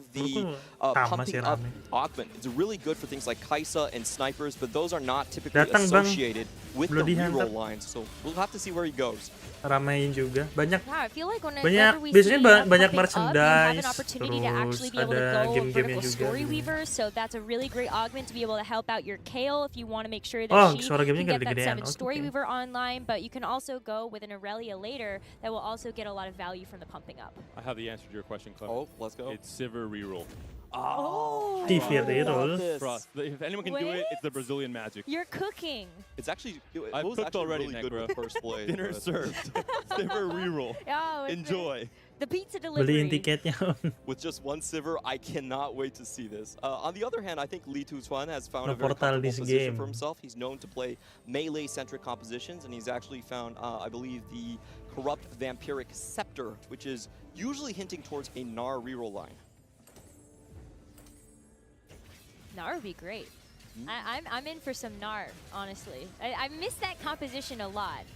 Yep, there's only 2 lines I've seen with it. One is Golden Remover onto Kayn. You wait until Kayn transforms, and then you put the scepter back onto him, so you get the additional damage. Yes, tapi jadinya main. The other one is just a good old 4-2 4 Ghostly Gnar reroll board. Curious to see for Arzu as well with Tiniest Titan. What kind of game Telat he goes Dava, for? anjir. With a mix of Yorick and Tiniest Titan, he's going to go for a heavy loss streak or not. For now, just the Story Weaver starts. Not really indicating too much. Hasn't slammed any items, which are really the key indicators for what direction players are going for. And a key skill to have in TFT, especially this weekend, where I think many players already send the signal to everyone else what they're playing in Stage 2 already with their augment pickups or their item slams. So important to be able to scout and identify very quickly where everyone is going in Stage 4. Now, there are a couple of people that I think are converging on the same compositions. We have Ahau A with the Triforce, which is typically going into melee comps, and you have Wasion coming in with the reroll Duelist. So we'll see if they try to part ways or if we're going to have a collision. Having Lee in now, though, Jadi fanatik sekarang dia. He's already getting the volley bear online is really nice to be able to either have that or maybe you can even transition that item onto a Silas later. So I guess it depends on where you're actually going to land with maybe some of these units that you can upgrade. And Nard is a player who I talked a lot with during this entire set in EMEA. He's someone that mentioned he really enjoys playing Fortune, not necessarily for these massive, YouTube-worthy cash outs, but rather just for that little bit of extra resource, extra little bit push in Stage 3, not playing that massive loss, just a tiny bit, and we're seeing him do it here now as well. But look at the opposite side of the board. This is bad news for the EMEA because Greya has removed most of the units on his board. And excuse me, it was actually Greya with the corrupted Vampire Scepter. So I know we have a rivalry here, but come on, Greya, really? Game 3 already? Man, every little point matters. That's true. So hey, you can't. Don't hate the game. Hate the play. Wait, don't hate the player. Don't hate the player. Just hate everything. Ya. Emo phase. Kalau ada pas leaderboard sih ada, tapi nggak lolos kualifikasi. Sorry. I miss my Lulu. What can I say? Kan kalau untuk main di yang ini tuh kan World ya, yang turnamen terakhirnya diambil dari banyak region, nah itu harus lolos dari meanwhile, Zera definitely going to go for something like the backline 80 carries here. We're on 2 servers now, Clement. You're still not believing, I see, from your facial expression. But I know it's your birthday, man, but not everything has to go your way. I got it. I'll tone it down, don't worry. Mari juga nonton Golden Spot. Big win streak for Disho and Zera as we move into the very last fight. Zera up against Li Tuxuan. For now, this should be relatively an easy win. 79 HP for Tuxuan. He is trying to go for that 5-loss streak, so really play by the book here. Easy win and easy loss for both players. Yeah, and when you have so many win streaker and so many full loss streakers, it's everyone in the middle that needs to start worrying. That means they're not going to that means they're not going to cap high enough. How they're going to bring that back with the second augment is going to be very important. It's so awkward then for reroll. If you don't have enough gold, then you might not be able to hit your units, and then kind of where do you go from there? The one good thing is that because antara Kaisa kalau nggak main sniper, it is that much more likely to hit because there's so many more 1 and 2 costs out of the pool as you do roll down. So each roll just has way higher quality shops in general. And a very important thing about prismatic starts is that your second augment is 50% to be silver. So that is something for players to think about. You don't want to, tailor your board necessarily. Your chances of hitting an emblem are also lower. So you want to keep that in mind and be focused on the damage power, combat power augments. Looking at the components here for Steppy, very important considering he has Wits End, considering he has the top hands already with a stone plate. Might be looking awal 50 50% open keduanya silver. And one more rod. Ideally, 1 Wits End, 2 Rage Blades is the BIS for Bard, and at least at the very least, Bard does show up in this natural shop. This is going to be a little bit rough. I think in his spot, it might be correct to tank a couple more rounds, get your items online. The silver augment's not really going to get you there. And wow, what a deep roll down from Dish Soap. He's bringing the tempo up. Looks like maybe a little bit more locked in to a Ghostly Zoe comp here. Sell off the Garen, try and upgrade that front line, have a better quality unit overall. Items have to be slammed here. Went for the adaptive, just full frontline items for now, hoping that just the front line buys enough time with ghostly damage coming in to help out. Yeah, he was on a 5-win streak, so wants to preserve that towards this end. Unfortunately, doesn't find any of his frontline upgrades here. So I would say Disco is still in a bit of a precarious situation. He is up against Li Tuxuan, who wants to lose. I think we'll have to look at his next shot. Kelihatan is a person that sih is willing to Dudut press the D button once or twice to try and hit those lucky upgrades. Ya. Kemungkinan yang besar 2 orang itu sih yang mungkin bakal bisa menang kalau nggak sama Bang Bormeko. So what are you ideally looking for here? A lot of players had opted into items tiga for their guruku prismatic. Yang bisa mengantarkanku ke Nusantara Open Grand Final. You're just looking for that BIS augment. There usually are 3 or 4 for each comp that really elevates that next level. You say, I high rolled, I found this specific augment for my comp.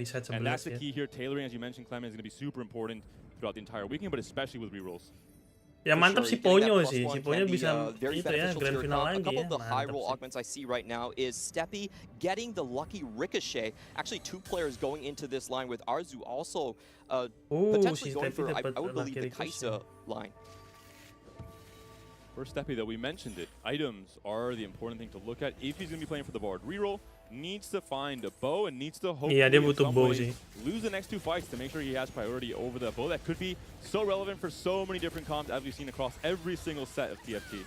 Another win-out condition is he could go for the Blighting Jewel right here. He has the perfect items on blue buff for Teemo, and honestly, even on a 2-star Teemo, Blighting Jewel is so powerful, it could just stabilize you through even stage 4. Ya kalau Teemonya bisa bintang 3 juga bakal mantap sih. Apalagi kalau misal dapat itu. He does have the Living Forge, so he just needs to wait for 8 combats to get it further down the line. I believe it's like 3-5 or 3-6. Not 100% sure, but we'll see on this stage if that line is open. Ini sistem Nusantara yang sekarang lebih bagus dari set sebelumnya. Ya, udah. belajar. Kemarin kamu ikutan Bang Bloody Hunter. The fight before this one is not on to Nggak check 9-2, in but gitu America ya. is looking pretty strong right now in the current lobby. 3 players holding out, preserving a ton of their HP halfway through the stage 3. Really important carousel coming up very soon, though.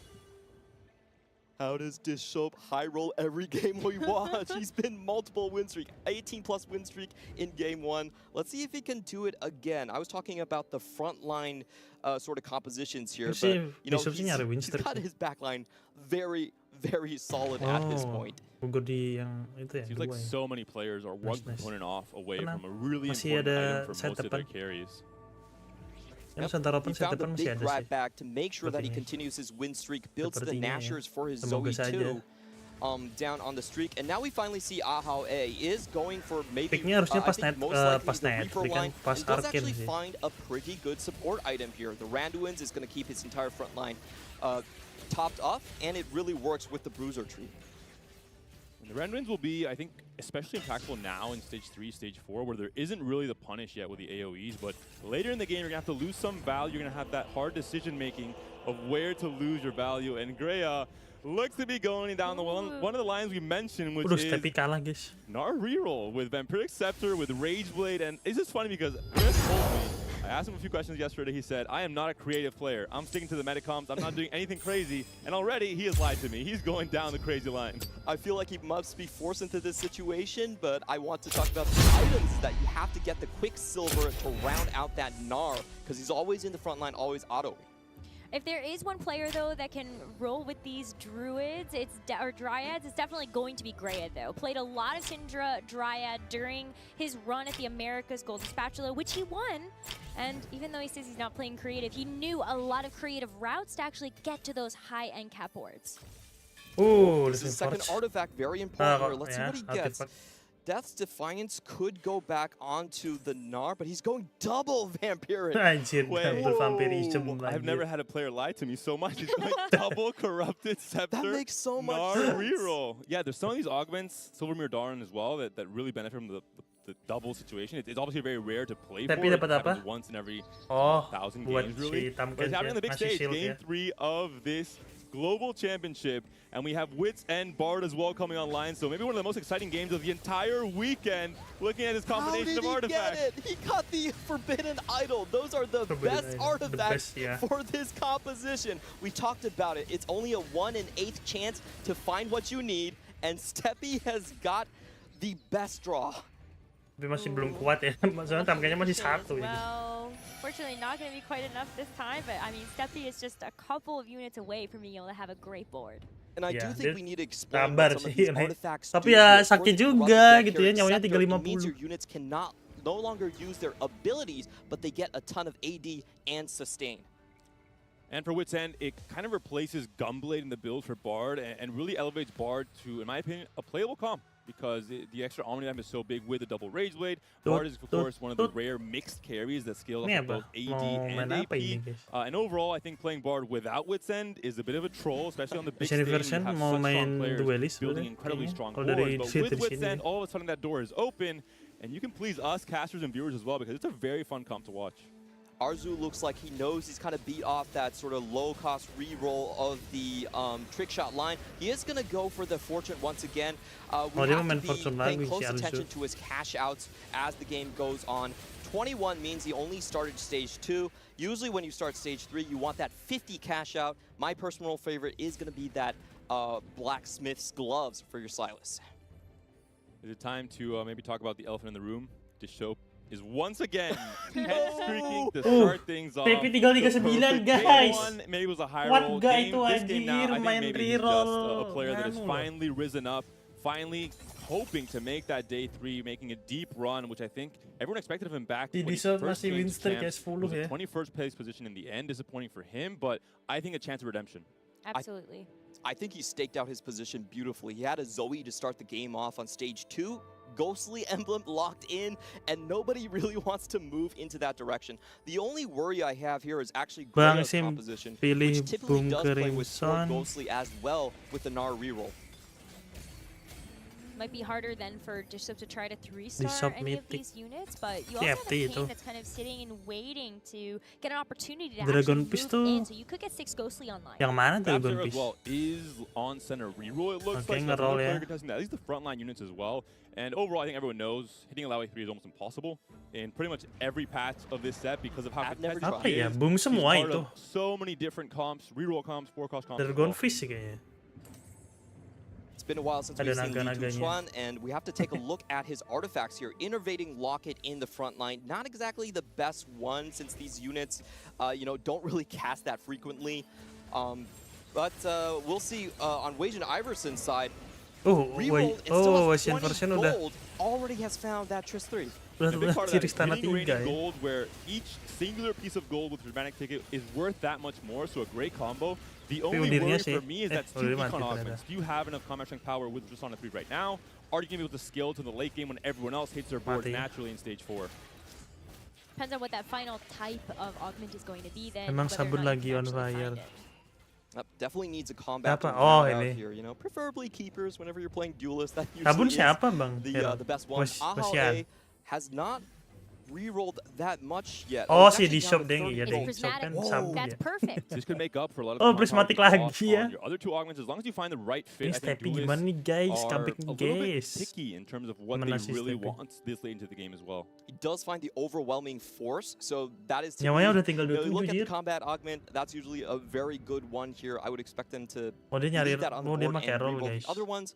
For Dishop, he has Prismatic Ticket to actually get ahead of the other ghostly players in the field. Dishop juga pakai a great position with the HP he has. If he rolls down and hits everything, he's not going bot 4. It's quite literally impossible. You do maybe lose a little bit of cap where if everyone else does hit, you don't have that crazy strength to work with on a Prismatic Augment. Already talking about hitting, players are starting to come online. Greya is maybe the first one to do so.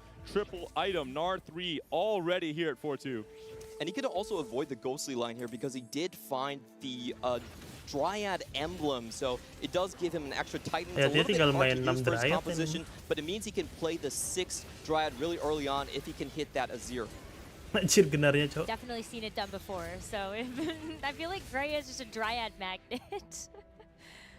A little bit of a worry with his composition is that usually this build really needs the quick silver to avoid the crowd control coming in. You only have auto attacks. You don't have any mana regeneration from being hit. So if there is crowd control that can be chained up, he still could be in a precarious position. But Clement, you have a lot of auto attacks.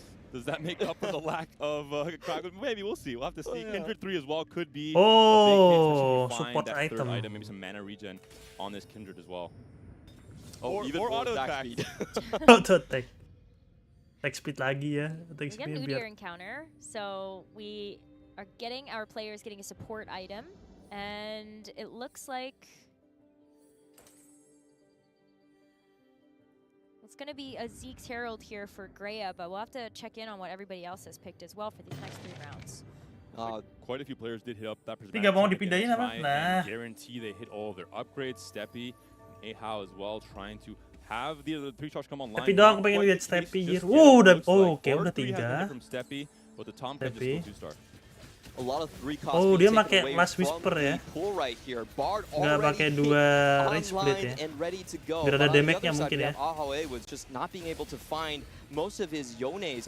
Just one off, has rolled a lot of gold, still has more gold. I mean, he's broke though, right? It was a 6 loss streak up until this point and at 0 gold.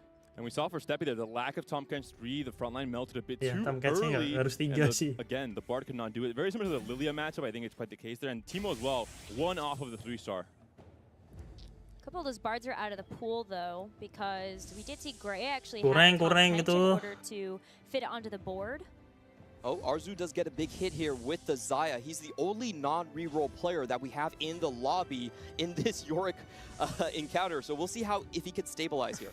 Look at the upgrades on the front line for Arzu. It was really missing, right? He has a Galio one still, a Silas one. We just talked about the front line issue. He has a Stone Plate still on Kabuko. Not sure what kind of dancing Kabuko is doing to still keep an item at this point in stage 4, but the item has to happen now. We have to pivot into the final board for that Kaisa comp and hope to find those last few upgrades. Not much gold to work with, though. Ooh, there's the Yone 3. Yep, Aha actually could have had a Yone 3 last round, but he's saving up that Nico to get the Kindred 3 alongside as well. And he also manages to pop off the Even Shroud correctly. Good attention to detail right there.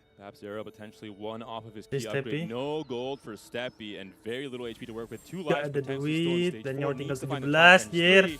Gimana caranya, Cok? Itu, Cok. It's a naked Silas. No items yet, but there they go. Stoneplate and Bramble, and finds a Zaya as well. Oh, baby.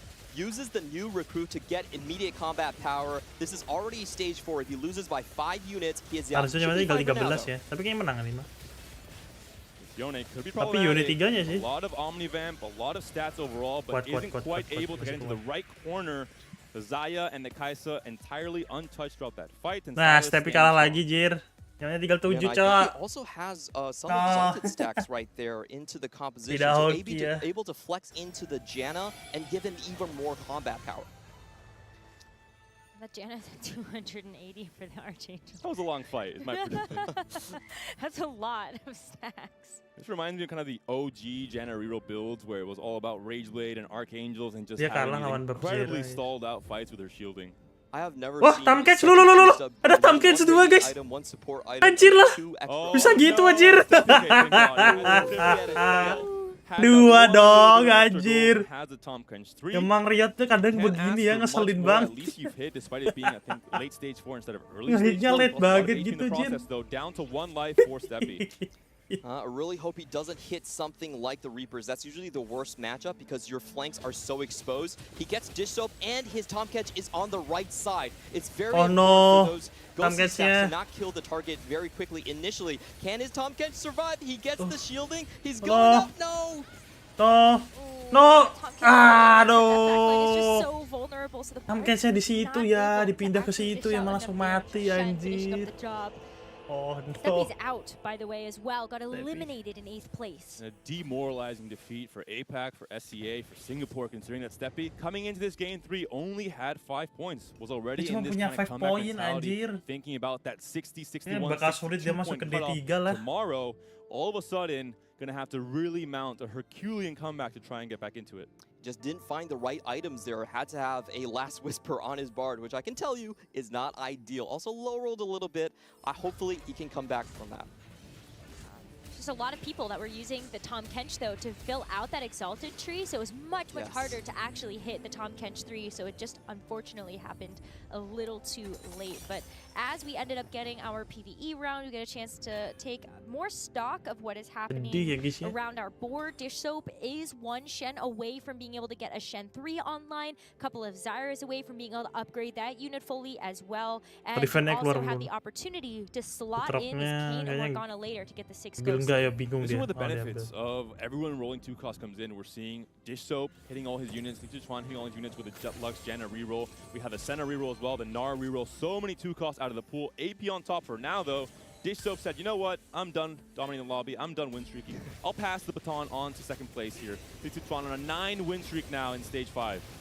But we will take a look at Arzu's board first here. The only non-reroll player, and it looks like even without a, I don't think he had a big Fortune cash out, is still able to snowball a lot of the lobby away. We don't see any artifacts here, so it wasn't, I believe it wasn't a 50. Ahao taking a big hit here. Wasian as well with that duelist board. Took a big loss we saw there. A massive loss with so many unit HP coming in. Now dropping down to that 5th place position. And we can take a look at the new breed of duelist being played. Reroll duelist with the Volibear and Tristana. You could call it a bit of throwback, but basically you try to play full tank Volibear in this iteration. Still looking to round out his composition. He has 2 Lee Sins on board here. What is he looking for? Aurelia, there you go. What is any player looking for? Any duelist player looking for from 4-1 onwards? A 1 singular copy of Aurelia, please. That's all I'm asking for. Yeah, skip my mind for a moment. Let's see how he does. Untung dapat Aurelia juga ya. 3 is going up against the Gnar reroll. Udyr buying some time on the Gnar, but not much. We'll see now. The other artifact combination we haven't talked too much about, Suspicious Trenchcoat on Silas. So effective with Titans here as well. Both mini Silas. Paling nyebel itu kemarin Trenchcoat di Risandra ya. All by themselves. Anjir, you know what guys, I got this. Yeah, it was really unfortunate for the Udyr. Didn't actually get the bear form to get some CC on the Gnar, and he just walks right past. Unfortunately as well, Ahae is going to go down in 7th place. Did find the Kindred in the end, but wasn't enough against the rest of the board. He didn't have any solid 4-cost front lines there, and that's usually what is missing. You need the Silas and you need bintang 3 si Eloy ya, bukan Amumu ya. Being impossible to find. Apparently not for someone who has an 11 win streak and a lot of gold to work with. Almost the Amumu as well. This Amumunya juga, aduh si anjir Amumunya kalau di bintang 3 mah. Block there as well. Menang harusnya. Just one away. I mean, that's wild. So you could just have a really, really strong board, and that could be the lobby win. And I do want to talk about this attack speed focus Lux here. He has the Horizon focus, so every time she stuns someone, that's going to be 30% of their max HP. If you're not positioning against Li Tuchuan, you're going to have a pretty bad time. I'm going to say, Aatrox has been a bit of a beast to start off this day one. Comes in, kills off the Lux, moves on to the Janna next. Big win for Babzera, who we talk about Steppe being on 5 points. Babzera's on 3 points coming into this game 3. Needed a massive result for now. At the very least, he's still alive, fighting for the top 4. Couple big options here coming in, especially for Weijin. Does find the extra Aurelia to round out the rest of his composition. He also has the Reforger as well. For Li Tuchuan, he's looking for a bit of tank items into the front. Does want to go for that tank item. Doesn't get it. Doesn't actually find it, sorry. Saw Gray actually able to pick up the Thieves' Gloves as well, maybe looking to round out another champion of the front line. Amunya satu lagi. Wow, dipakai. So that might not be too bad to be able to put that item on. Weijin has 6 copies of Lee Sin. 6 copy of Lee Sin, dear. The other players will hear you. Oh, you're right. Especially if it's an America's player. You have to be biased and whisper. So many Lee Sin? There we go. Much better. I thought you needed to ping it out. That was better a little bit. Use the VP. Other side of the spectrum. Right. We're trying to do the whisper part. Okay. Yeah. Low key. Copy. I got the game plan from you guys now. This typically is in favor of the Senna reroll. He has a couple of ghostly stacks right there, and starting on the weak side of the board does mean she gets to concentrate all of the ghostly specters onto the volley bear, take him down early. Unfortunate for Weijin, it really was a positioning diff in that one. So much HP to chew through as well, with all the reroll options being upgraded on the opponent's side of the board, and the Sox tech unfortunately not working out for Weijin. A bottom 4 for the Fnatic player, and Arzu, a player who we thought was out very early in stage 4, was on 10 HP, didn't play reroll, had a very unique game plan for this specific Yorick portal, is still alive and kicking, and has hit all the upgrades he needed that we talked about. He was missing at the start of stage 4 carousel. The Galio's upgraded, the Silence as well. More than anything, the Zaya is really impactful. And he's also able to flex in the Exalted with the new recruits, which is the best use of this augment and why it's the most picked Prismatic. Arzu, I'm so impressed by this game. He's proving, even with Yorick, you don't have to play reroll. That is so impressive. I mean, the fact that you also are able to get this 4 trick shot online, even when we had a lucky Ricochet player in this lobby. It's great to see these high-value units, and it's giving him so much power to be able to make it into the late game. I also want to point out his ada trailer Captain America terbaru di Marvel, ada Red Hulk. He's putting all of his carries into the middle of the board, but it might not be enough. One Janna has a lot of items, one Janna has no items at all, and unfortunately, we're at the end of stage 5. Bang Faris. Just enough units to eliminate Arzu Info here, update looks like a 5th place position. Dish Soap has fallen from his Dish Soap langsung turun ya, tapi masih 4 with besar. so much HP coming to stage 4 now, potentially on chopping block for a 4th place. And it still comes down to that front line. He has no 3 stars in this ghostly reroll composition. Iya, dia belum Only punya has his backline done. 3 star depannya done belum here. ada, So anjir. he really needs to get some of the other ghostly compositions from Babzera's board. Look at this top 4. 10 3-star units populated. If you're playing for your pick'ems, I sure hope you put 70 or more in all of these categories, because there's going to be a lot of reroll on this weekend, especially with a Yorick encounter. I have a feeling Li Tuchuan is probably favored to win this lobby right here. The Gnar can only auto-attack, and look at what that Amumu has. This is one of the rare situations where you actually want, I think it's a Thornmail? Yep. Yeah, the Radiant Bramble. The Radiant Bramble is the easier way okay. to say it. That's how I remember all of the Radiant items. It's just Radiant this or Radiant that. There's already too many new artifacts to have to remember. Last minute positioning from Dish Soap, having Zoe now in the middle, but swaps her back to the left side. We'll see how this fight fares. We'll see how this Lux is going to fare really into that massive left side clump for Dish Soap. Tapi belum keluar sih dia. It's going to be very hard for him to take down that Ilaoi. Itu Ilaoi sama Mumunya He anjir. finally found the Shen 3, but if you look at his ghosts, it's so dispersed across the entire front line. Kuat They're ternyata. not able to get the Zoe resets. Tapi and unfortunately, Dissoap is going to take another loss. belakangnya. A great combination of items on that Janna as well, where it's just the inevitability of you have this scaling monster with both the Rage Blade and the Archangel. You finally get to her, the Zanya's proc, she buys even more time and has that last 1 or 2 casts that can blow you out of the water. Seems like the Fortunes of Americas is going to rest on Greya here. Let's see if he has the 6th Dryad online yet. Nope. Still waiting for a couple more turns. That gives you a massive boost in HP. But once again, Exalted seems to be the name of the game for a lot of the players who are overperforming with their comps, of course, from Greya. Hard to really judge how strong Gnar reroll is because we don't see it that often, especially this specific build with double Corrupt Scepter. Bebsera doesn't have the Exalted though. It's going to be the 5 Ink Shadow, not able to hit the like big cap of that 7, but still strong enough to be able to make it into the 6th stage. The damage that's coming out is a little bit too slow on his side though. However, the Udi are rushing in onto the back line. Ghost finally goes into the back. And Bebsera does take a huge hit, is knocked out. This is great for Dissoap because now all those ghostly units go back into the pool. I love the baton pass with win streaks. First Dish Soap, gets CM League to Chuan now. It's back to Greya with this Gnar who seems unstoppable unless, as you mentioned, there's a big chain of crowd control that can somehow stop him in his tracks, stop the scaling from the Rage Blade, just overall stop the auto attack damage especially. A couple things we're going to have to be looking for when the fight does come down is, what is that Annie going to roll? Does she actually want to win the fight or not? That stun's going to be huge into this matchup. I think, honestly, right now it's a contest between Lee Tuchuan and Greya. Can the crowd control find the target on the side of that Gnar? I think Greya just leveled up as well to level 9, so looking for an opportunity to try to continue to upgrade this board. Still has some gold to work with as well, so you will be able to buy the Azir once it shows up in the shop.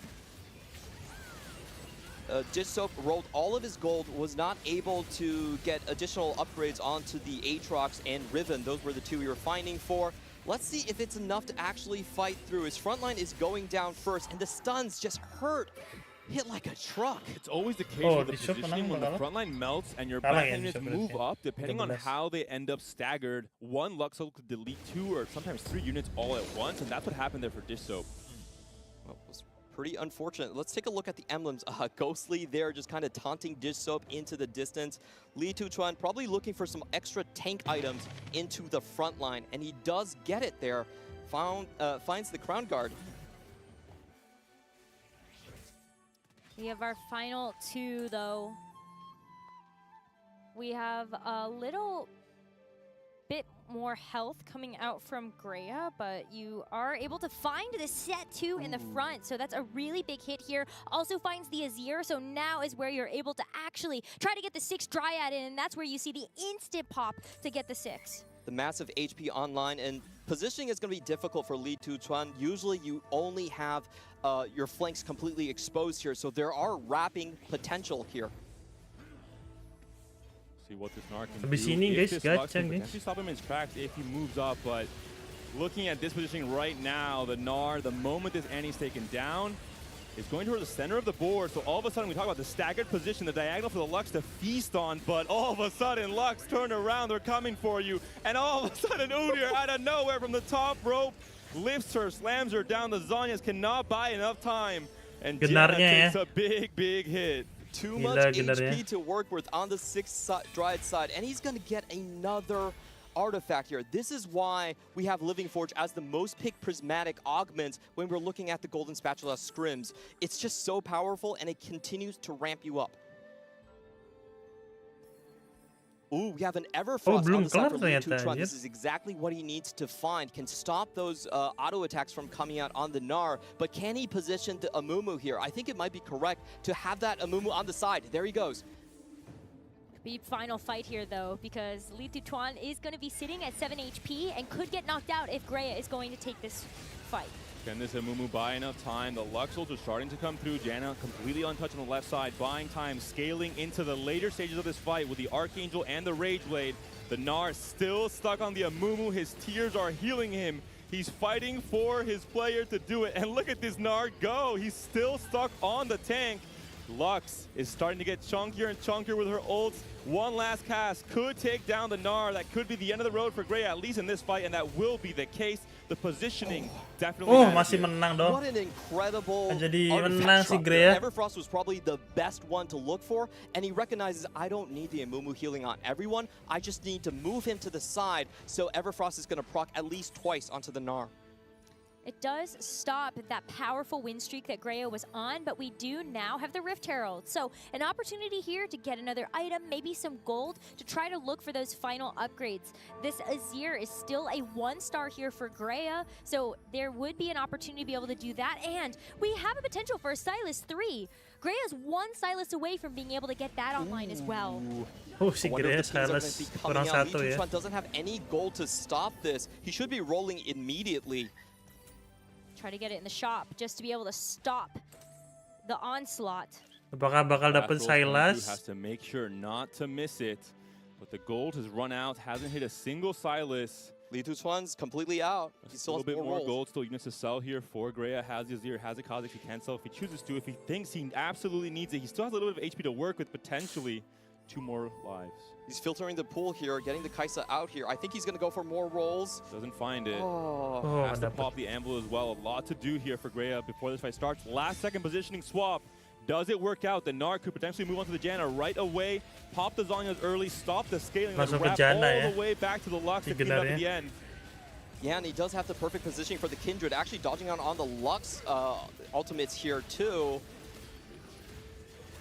And Laui is dead, but Gnar's moving in the wrong direction. Aduh, kenapa Gnarnya ke situ, We're Jir? back where we started, but all of a sudden Amumu's taken down. The Lux is buying some time. Can the Gnar be taken down in time? One last ult comes through. Gnar is still alive. The Janna should be able to... No! And she does. The scaling matters so much there. Rek'Sai is good, but she's Gnarnya not malah that ke good. kanan ya.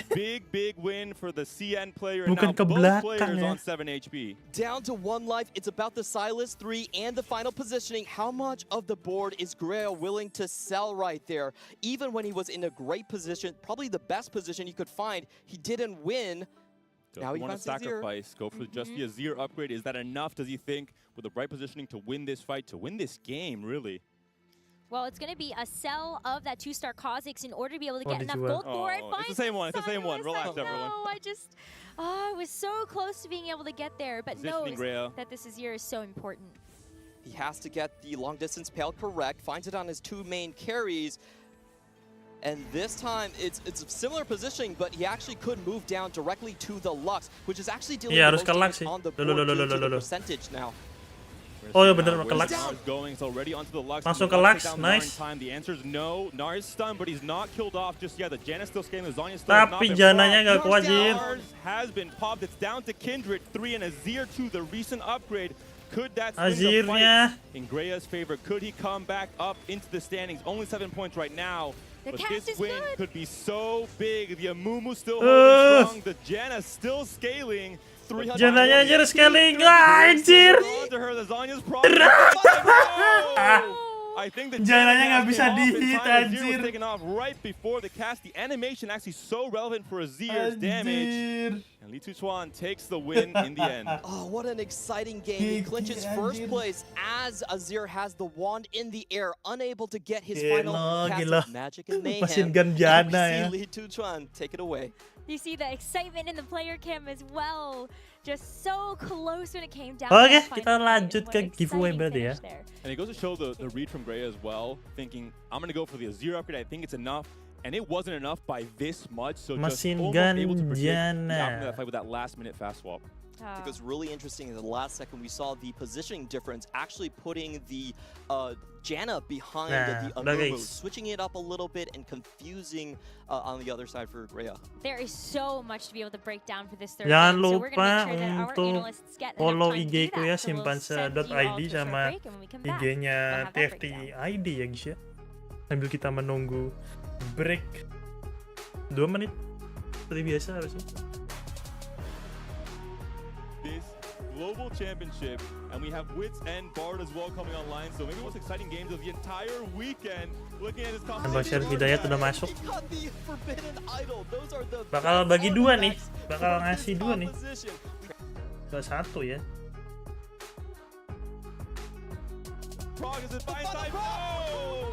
I think the Jana cast came off in time. Azir was taken off right before the cast. The animation actually so relevant for Azir's damage.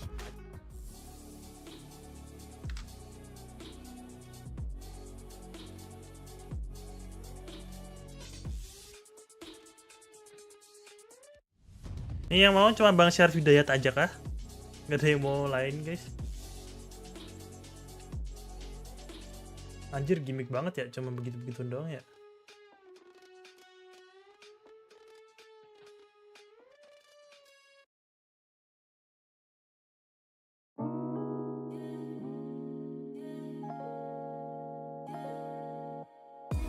Oh ada Bang ya Eugene tadi. Ntar kita tunggu sampai breaknya kelar ya. Berarti kalau 2 orang doang berarti ya selamat Bang Syarif dan Bang Eugene. Oh ada Bang Bloody Hunter tuh. 3 orang ternyata ya.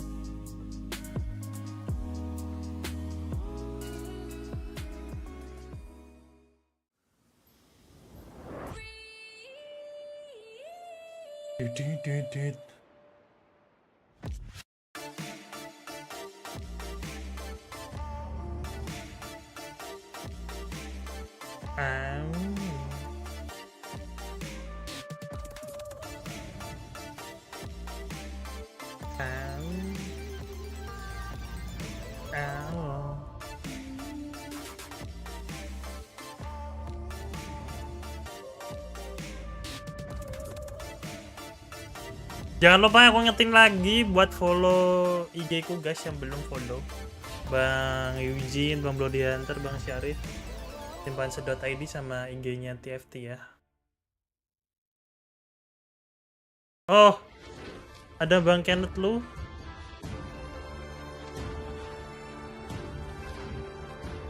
Empat orang berarti ya. Oke, kita coba gacha satu dulu ya. Siapa ini yang bakal menang? Ada 4 orang. Bang Eugene Herald. Kita cek dulu IG-nya. Duh, malah mau aku naikin ke moderator dari ini.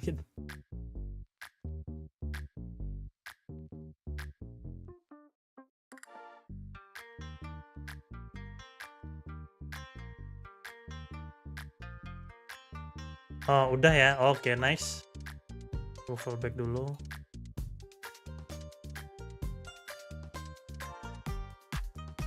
Selamat Bang Eugene. Sementara gini dulu ya, biar nggak bisa terlihat.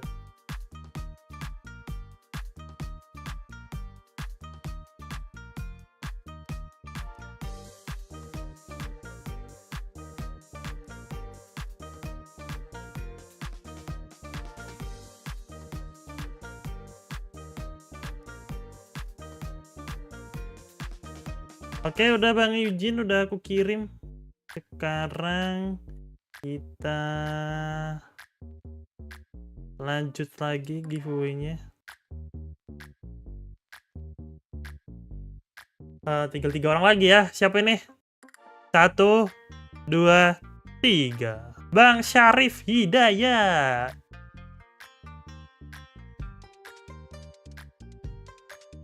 Kita cek juga.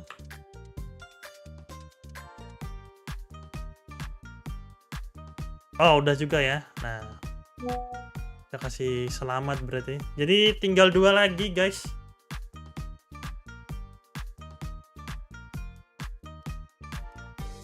Oh, Bang Syarif udah pernah menang ya ternyata ya.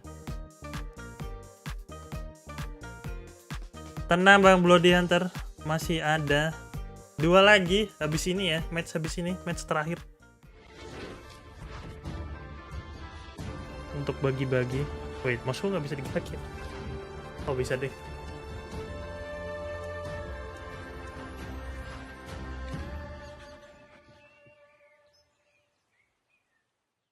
Semangat Om, thank you Bang Wapur. Welcome back to the Teamfight Tactics, Inkborn, Fables, Tactician'S. Langsung di itu ya, di redeem hari ini ya guys ya, soalnya ini hari terakhir. Players from the Americas, and so we decided to have an analyst desk full of people from the Americas as well. Now, in this game, Ingat ya, langsung ya, langsung. Prismatic being picked up. Sudah mengingatkan ya. And I was like, I want to talk about the Living Forge being picked up by not one, not two, but 3 players, Gangly. Talk to me about why players might be more inclined to go down this route. Now, there are a lot of possible. Thank you, Bang Syarif, Bang Eugene, selamat ya. Jangan patah hati, Bang Bloody Hunter dan Bang Kenneth lu. Mungkin jatahmu nanti di game terakhir ini ya. Anjir, sama jadi gendut. Bukan gendut sih, bertambah ya. Mas sekarang jadi kayak cewek anjir, si siapa ini namanya? Only enabled by the Orn artifacts, but also by a jadi cewek really anjir. exalted board that was the Kha'Zix, Tahm Kench, Dari and transgender Gnar. ya So heads guys up ya. play, we also saw, of course, the Horizon Focus from Li Tuchuan, enabling that Lux Janna Bang, reroll IG lu ada to be 2 kah? even Yang stronger satunya than kena hack itu. Tried to go for the Yang Sympannseyt biasa. Karena aku pindah ke but then because he Sympannseyt.id. didn't get a combat element, he got the prismatic ticket as the 3rd element. He wasn't able to close up the Apa sih, board. aku lupa So namanya it itu. was a reroll lobby, but it didn't work out for him. Yeah, we actually saw the prismatic casternya tickets tadi go 6th, 7th, and 8th in that lobby, really struggling. And you would think, oh, it's a reroll lobby, that's got to be good. But the problem is because so many people were rerolling, it led to everybody hitting. When you have a couple people rolling for 2 costs, it means that the 2 costs you're looking for come out of the pool, and you're able to just go for them. Same with the 3 costs. Jelek banget sih kalau di World ya. 6 PTS doang anjir. Pivoting in and saying, you know what, I'm going to reroll my 3 costs, right? We saw Iya, makanya yang Sympannseyt.id mencoba. Habis ini mungkin kamu menang. Normally this is like, oh, it's a Reaper's line, but everyone's rerolling 3 costs. So he's like, okay, I should hit my Yone as well. Yeah, I mean, if everyone's rerolling, these reroll augments just become so much less effectfful, so much less valuable, and suddenly you're back against the wall. And my dear, dear Bard, with all of these perfect artifacts, you even had Teemo 3, of course, because of the ticket, but still, like, that was a heartbreaker for me. Yeah, also Bapsera. Bapsera is one of the other ones that was trying to reroll. He was going for the Senna. He got the Ghostly. And again, we expect the reroll to go well when everyone is going for it, but it actually didn't perform. Yeah, I mean, at the end of the day, when so many people were hitting their comps, what we saw, I think more so than anything else, was the critical mass of the average board in this game was beyond that of most average games of TFT, right? Everybody towards the end of that game was so strong, and we really saw by the end where there's multiple Living Forge players getting their final artifact, capping higher than anybody else could have even asked for. I really liked that ending between Li Tuchuan and Greya that we saw there. I know you got really excited about Gangly, kind of playing around the LDP. It was, so man, Greya had this really heads-up play, right? He's got the long-distance pals, which locks in his positioning. And what he does at 7-1, he's got health to spare, is he sacks the long-distance pals value. He has both the Kindred and the Gnar on the same size. And so he says to Li Tuchuan, I don't even care about this augment. I'm willing to sacrifice it for better positioning. And what he does the next round on 7-2 is he does the same thing, but he swaps back. And he breaks the ankles of Li Tuchuan. However, at the end of the day, Li Tuchuan so strong it wasn't enough. Yeah, and that's the other kodenya expired. That we didn't Ya, talk about berarti too much, udah right? expired It's very strong because it Aduh. opens up these additional lines. But the other thing it's very strong at doing is just giving you that late game power by giving you so many extra artifacts. Udah expired And we berarti. are going to be taking a look at our standings here, halfway point of today. Of course, a quick reminder, no points. Aku dibilangin tanggal at the 12 end sih. of today. Unfortunately, Fulbright Michael at the lower end, but we know Michael. He's very confident. Do you think he's going to come back from? Yeah, the most that he has improved is his mental. Coba and his assassin Bang melee Eugene. play. So the team has helping a lot with the Jone, with the angle of Cain, and I'm sure he can get away with it, but it's actually a very tough start. Bang Syarif juga coba kalau misal expired assassin aja ya, kirim ke IG ku. We get towards the top of the standings, and Weijin in 11th doing really well already. I'm excited to see Joss Latte show up. Nanti kalau udah in expired next year. ya, I'm sure that's something Clement can udah appreciate. kelar berarti guys, One nggak ada of the giveaway most lagi. known APAC players, I would Ini say, kalau very, Tusun lagi nggak very lolos famous kah? and popular within Masih the ada region. D2 sih, tapi But bakal let's see berat those banget. top 8. Dia harus there is a name top from 4 this sih ini. list that has been missing, and he's right there in 7th Di game place. keempat ini. New York Zone, the king of New York, Pakigam, sitting in 7th place right now at 17 points. Tapi si KD sih ini apa ya? Many players are underrating him. Ini nomor 1 sama nomor 2 kenapa bisa sama ya? 885 ya? The top 8 after 3 games. Okay, just looking at the mega regions here, we have 3 CN players, 3 America players, and 2 APAC players. Where's our team guy? What's going on? All right, Did we not get invited to the party? It's actually not fair. EMEA for the mesti three of itu us ya. to punch down. That's actually just bullying. You know what KD gendong apa kayaknya? Make fun of us because Kade is in first. That's Your right. Slay is at the top. You can make fun of us all you want for that right now. See, I've been gloating the entire previous analyst desk already. I'm very happy to see that there, but of course, EMEA should be showing up as well. However, our casters Mesti, are EMEA tuh eager to nggak get tahu back kenapa. into the games, and they're ready over there. So we're going to throw it back to get right into the action here at Necra and Patches Panda and Clement for you guys. Enjoy. Thank you. Oh, Hello, udah. everybody. Oh, udah ya. Did Gangly just throw us a kiss? He Is did. that what He's in happened? he's in that mood today, I think. Oh, that was so nice of you. Oh, well, we'll right back at Oh, you. masih That work was a kok, masih great work. breakdown of what happened in that Masih third work kok. game, Nih. especially nih. because we did Di have Bang a Syarif good masih work artifact, kok. so I love that we got Oh, a apa aku little salah bit of ngirim ya? analysis Wait. on how it actually Jangan-jangan aku salah impacted ngirim. the Wait, later kamu, parts wait. of it. Aku cocokin My dulu. only concern Aku in game cocokin dulu 4 nih sama gua. is how Bentar, do we soalnya live Bang up Syarif to what masih we work just kok. saw? Wait. Maybe the most unique game we'll be seeing. D4 Maybe not all weekend, but and definitely day healing 1 and 2. D4 It's hard to have 3 and living forges. Have those living forges bring out artifacts that open up new comps that are unplayable. Harusnya Otherwise, we bener saw the sih. Bard come out. We saw, of course, the Gnar come out in a big way from Greya. Double prismatic, that's definitely really good. What I would want to see next is a Coba very lagi, Bang, slow Ari Kissy Soalnya lobby Bang where you have a lot Syarif of udah fortunes sih, and bisa high sih. caps. That is how you top it. EMEA, high caps, Lilia, okay. I'll Where buy it was from the you, MEA? They're coming in right They're now. coming We in. have a lobby here, and we have the EMEA fan favorite Double 61. Kamu redeemnya di past mana? Global champion all the way back in Galaxies, and Di hell, website his ya. cousin as well. Soalnya Ken Bang is Syarif here. bisa tuh redeem tapi di klien tuh. So a little bit of a family feud Coba lagi actually dong. happening right now. That can always be a Bang little bit difficult. But as we get into our Portal Syarif. selection, we've got Pot of Gold, Larger Legends, bisa tuh. and Ascending Augments. So Ari, like, actually not on the table here in a different way. I think Ascending Augments is what most players are going to come on to. This is already 2 APAC players, Kade and Moji. Selecting that, we have to pay. Kalau nggak bisa, mungkin aku redeemin bisa. Kirim Typically, it's going to be user Kiefer sama Silver, passwordnya. which gives you the most direction. But never Kalau mind. bisa di Pot of website nggak Gold it is. bisa. Clement is trying to make sure we don't get hero augments at 2-1, but no. Gold augments are back on the menu. I'm a believer once again, maybe finally the chance to see Garen or that Kabuko hero augment come into play in this game number 4. We're on screen with Asta, a player, Clement, that you mentioned is a very high-risk, high-reward player who can do a lot, but was a big surprise to see him making it all the way into this global stage. He's the only Vietnamese player here in our largest region Oh, of dia APAC, Vietnamese and ya? he is known for being a pub stomper. On day 1, he had an 80% first place rate in one of Pesannya apa, the cups. Pak? He's known to play for Bukan ultra high kamu, cap, Dava. and the way he qualified for Worlds is he played every Bukan single 5 cost kamu. in the pool with 9 fortune to make it. Disclaimer, don't try this at home. You need a lot of gold to make it there. New version of Legendary Soup. I'm here for it. He's already holding his fortune. I'm just pointing it out. He knows what he has to do. But Asta really is a bit of a dark horse. I really want him to show up for one of our largest regions right here. And currently he's doing pretty well in the standings at 13 points. Okay, well, you're able to get this Storyweaver online first, but the hardest part of this Fortune start is being able to get one of those 3 costs. So who knows when that's going to show up, but you at least have a little bit of a chance to get that in Stage 2. He's one of those players that will go for the Arcanist emblem just to play Fortune. So I have trust. I have trust. We also have another player from SEA, from APAC in this lobby.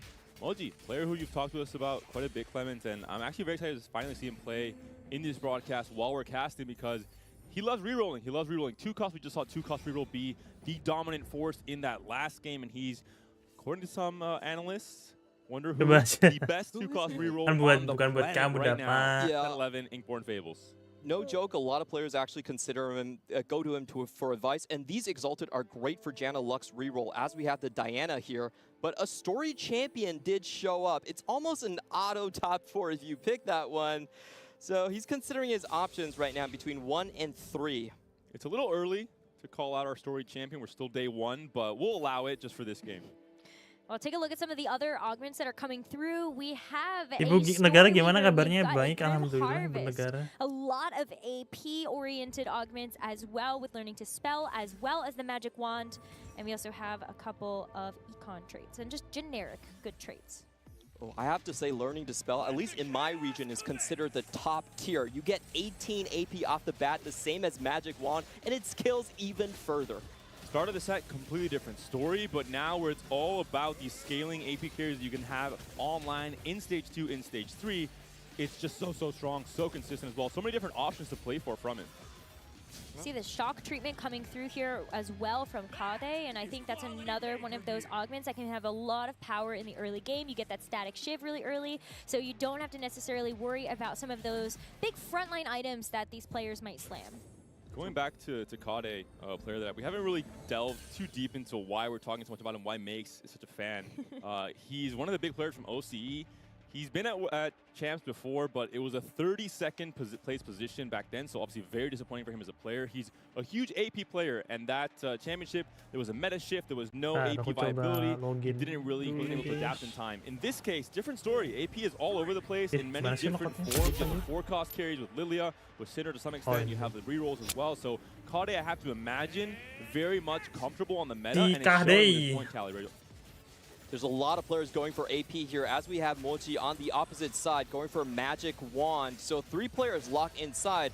And I was just talking about the Exalted. If you look at the Annie, the Lux, and the Diana, that is exactly the Janna Lux combo you want to go for. Moji looks like he's going to be sacking Stage 2 to get a leg up on starting the reroll race. Yeah, but that means that a lot of these champions are probably going to be hotly contested, and so trying to build out those front lines is going to be super important. But yeah, Kambiz was sitting on a pretty good number of champions there that could have been nice there for an AP line, but you know, he's already at least they're contesting them out of the hero pool, right? He knows that those are going to be big hot commodities. He's in the Melee Bruiser line already, because he is on the Edge of Night, he is on the Grim Harvest, but I have to imagine he has to feel bad. Right as Clement was saying how strong this line would be, he's looking at a Lux and a Diana in his shop.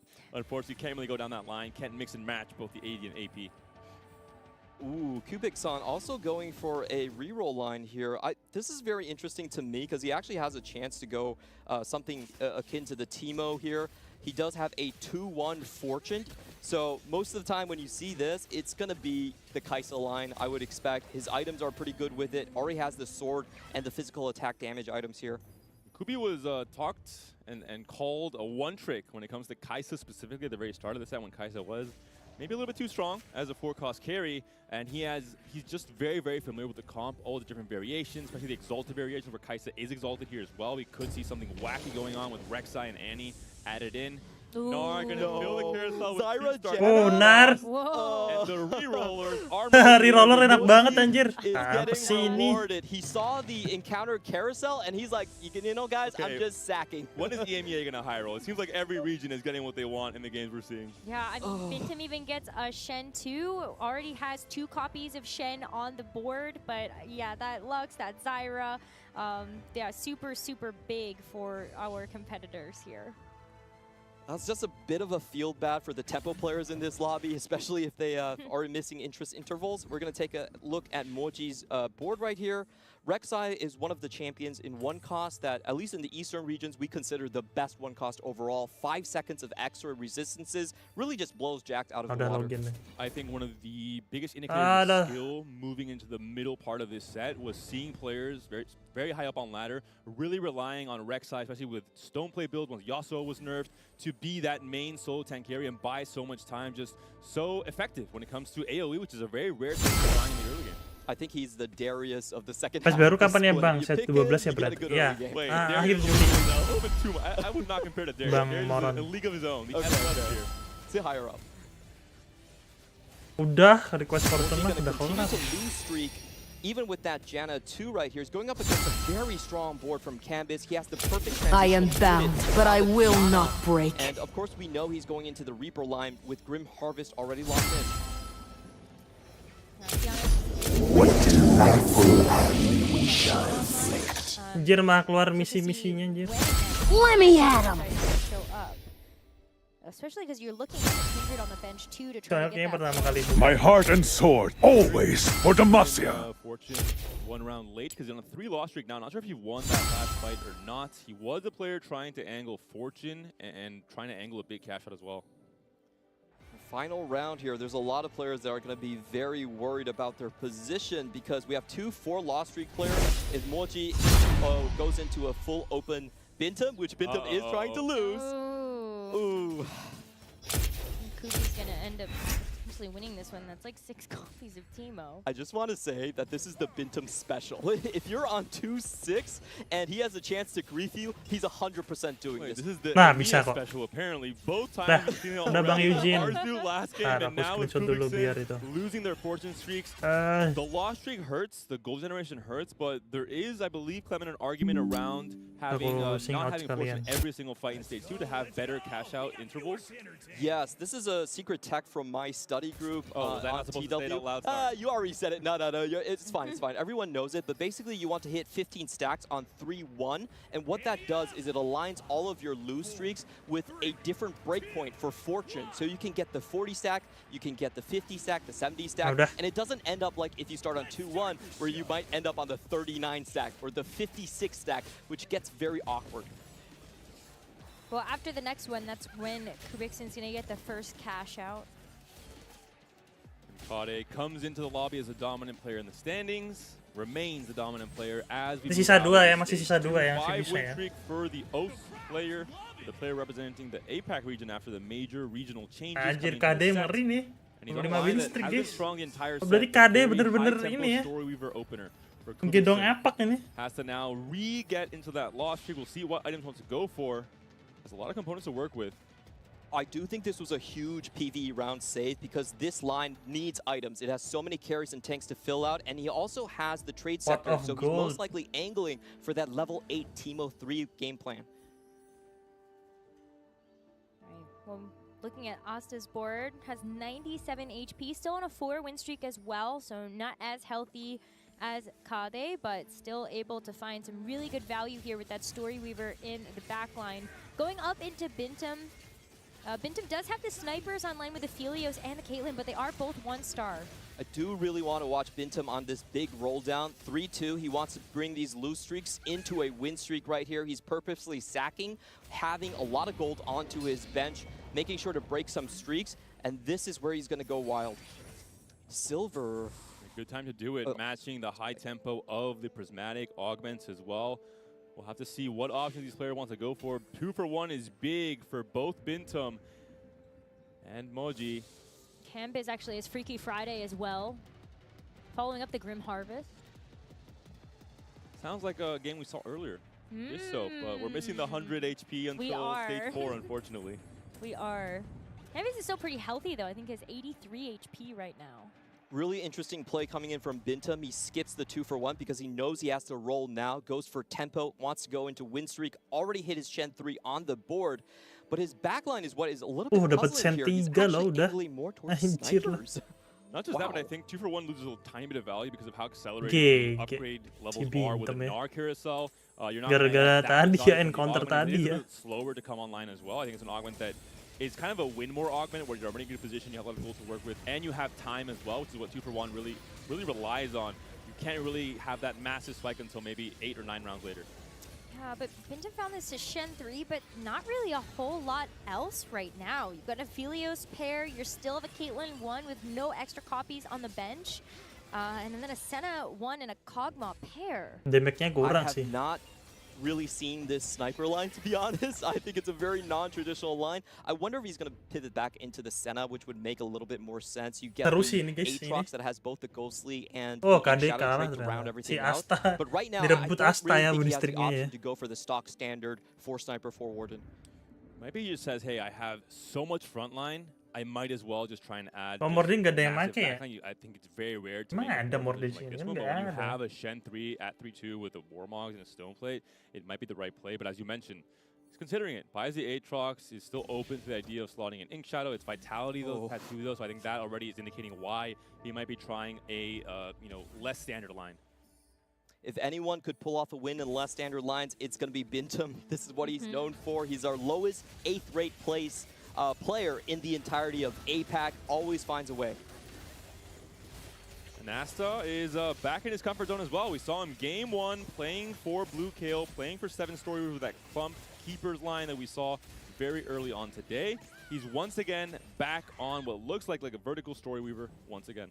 But that's going to be tough because Michael had actually locked into this call to adventure really early on with that gold augment, and now has also found that Story Weaver crest. So 2 vertical Story Weavers in this lobby, they're going to contest each other. I just want to say the big thing is if there's a Galio here, because there's 4 players that need Galio in their front line, from the Bruiser, Kaisa, to the Story Weavers, to the Reapers.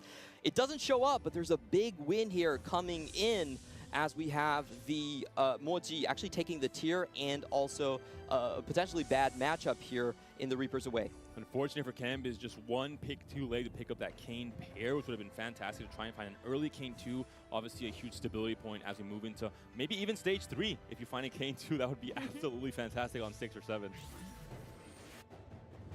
Would be nice. Not quite meant to be though, but Canvas still has a lot of gold to work with, so you are going to end up seeing that Kindred 2 bought from the shop, able to help get that board upgrade. Kubikson though, still on Fortune. We'll see how much he has to cash out, but he's in a great spot. He has the perfect Silas items with the Radiant TG that he can throw onto that, and already sitting on 6 Teemos, I believe 7 actually. So I'm not worried about him whatsoever. I think the real worry is whoever just missed their key 2 cost in the stage 2 carousel, because it seems like everyone is going to hit their spike so much earlier, really just 4-1 once players start rolling down.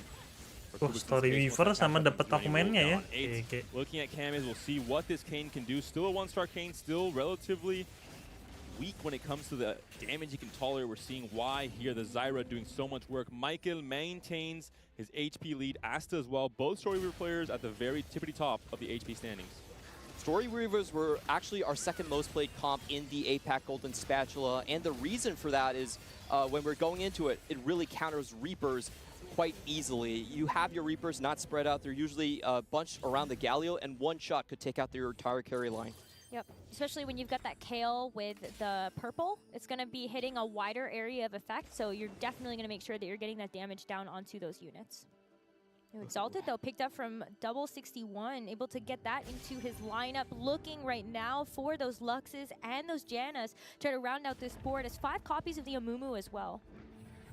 Roll down did not look too hot for double. Unfortunately, 0 gold to work with, and we're starting to understand why. Moji, the 2 cost reroller by definition in this set, has already hit his upgrade. It's a 3-star.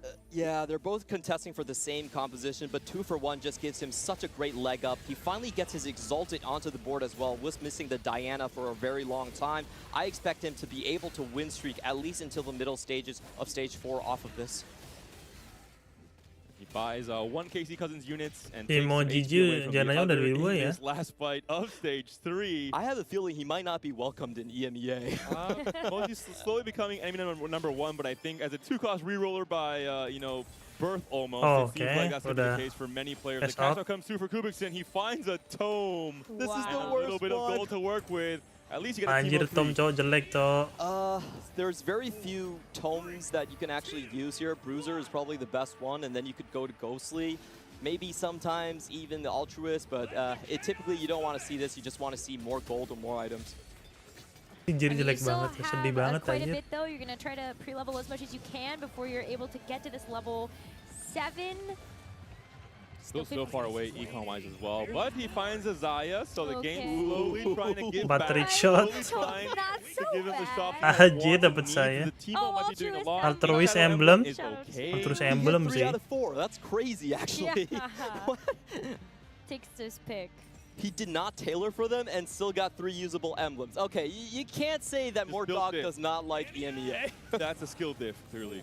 Okay. You just don't know the hidden rules of the game. That's just, the good karma coming back here for Dixon with the for good mental. Look, completely unfazed by the tone. Yeah, it's like all good. I've got. Oh, pakai ink shadow ternyata Bro, dia. standing strong, dancing, celebrating the small high rolls.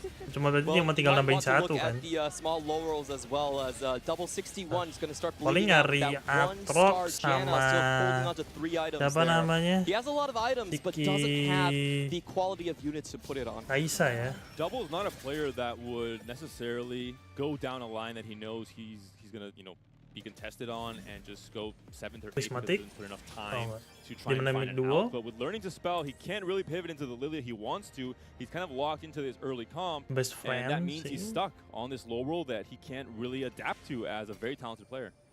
Oh, this might save him a little bit. Boiling Point going to give him extra copies. On the other side, I'm looking at the contested players. Warden's Crest is something that we have seen used on the Annie to kind of buff up the front line. We'll see if he goes for it in the hen on Mochi. Those two contesting players very close. Cambiz on Combat Caster. Great last combat augment for the Reapers, for the Kayn. It's still Kayn 1 though, so that upgrade we're now in stage 4 needs to come through for Cambiz if he wants to stay relevant and preserve his HP down to 50 HP already. And I'm going to bring in your Galio forecast. So far, only Asta has found it, and Cambiz as well. So 2 out of our 4 players able to hit a critical piece. That's going to give him 7-story Weaver to potentially stabilize this round. Setuju apa? With the magic wand as well, so all of that AP is really going. Jadi itemnya ya lumayan tuh, harusnya bagusnya Guinsol. And Kode, Kode is still sitting on quite a bit of HP relative to the rest of the lobby, but that's actually going to be a huge hit that Mochi just dealt to him with this Janna 3. I just really dislike it when someone gets the Zephyr off of teaming up. I'm not that good with scouting, so it's going to be a nasty surprise for some of these players, especially for someone like Bintum, who's win streaking. Excuse me, Bintum, can you please sell those Kaisas off? My friend Kubikson is trying to upgrade his board. He needs to find these trick shots. Bintum really becoming enemy number 1 in this lobby for EMEA at the very least. Breaks Kubikson's win streak and then holds his Kaisas as well. Of course, you have to. It's a free-for-all. You're trying to min-max your own chances of going for that top 4. And Bintum is a player who really pays attention to all the very small details. And I have to say, this is how you prevent yourself from going 8th. You have to drag someone down and for you. That is actually a lot of what we see from the KR players. Always willing to break streaks, always willing to hold copies right there. There's nothing to blame about. Don't hate the player, hate the game. Don't hate the player, hate the game. 0 gold to work with, so really relying on the Teemo 3 and maybe the Zaya as his big outs. Oh, this is so tough though. I mean, the Alawi is just so close to being able to go down, but it's just another shield. Oh, Teemo! Oh, Teemo! To go for that final knockout, but I think something that was really important about Kubikson is that the Zephyr landed onto the Sivir, so it was a very small piece of the puzzle that got taken out here, but there is a Kayn on this carousel, and we would love to be able to see that. Finally for Cambiz, he's going to get that 2-star Kayn. He's been bleeding out for so long, and I wonder what Bintum's going to pick up. It's been a while since we looked at his comp, and it looks very peculiar. He's actually still sticking to the, I believe it's the, he's probably going to transition into the Senna, but for now, item carrying on a 2-star 3 cost is the way you get through stage 4. We saw some key 5 costs on that carousel as well. I really was there, not picked up by any of the Story players, picked up by Double instead, who finally finds a big upgrade that could potentially put him back into the game. 8th place right now, still 30 HP to work with, so he hasn't really lost that much considering how weak his board looked, and we're already on 4-5. Some really good items there for the Amumu as well. You're 1 copy away from being able to get the Amumu 3 plus the boiling point. Means that this Amumu is going to be very difficult to actually take down once you're able to 3-star that unit. Are you telling me? Yeah, Amumu 3-star. If there's an Amumu, there's a way. Okay, I believe you. There's a lot of Amumus Meanwhile, out of the pool. the Zephyr comes onto the left. No. Doubles hands up into the air. He knows he maybe missed that little bit of positioning in the very end. That's tough because Double 61 is on 30 HP. Can't really afford to take another big loss here.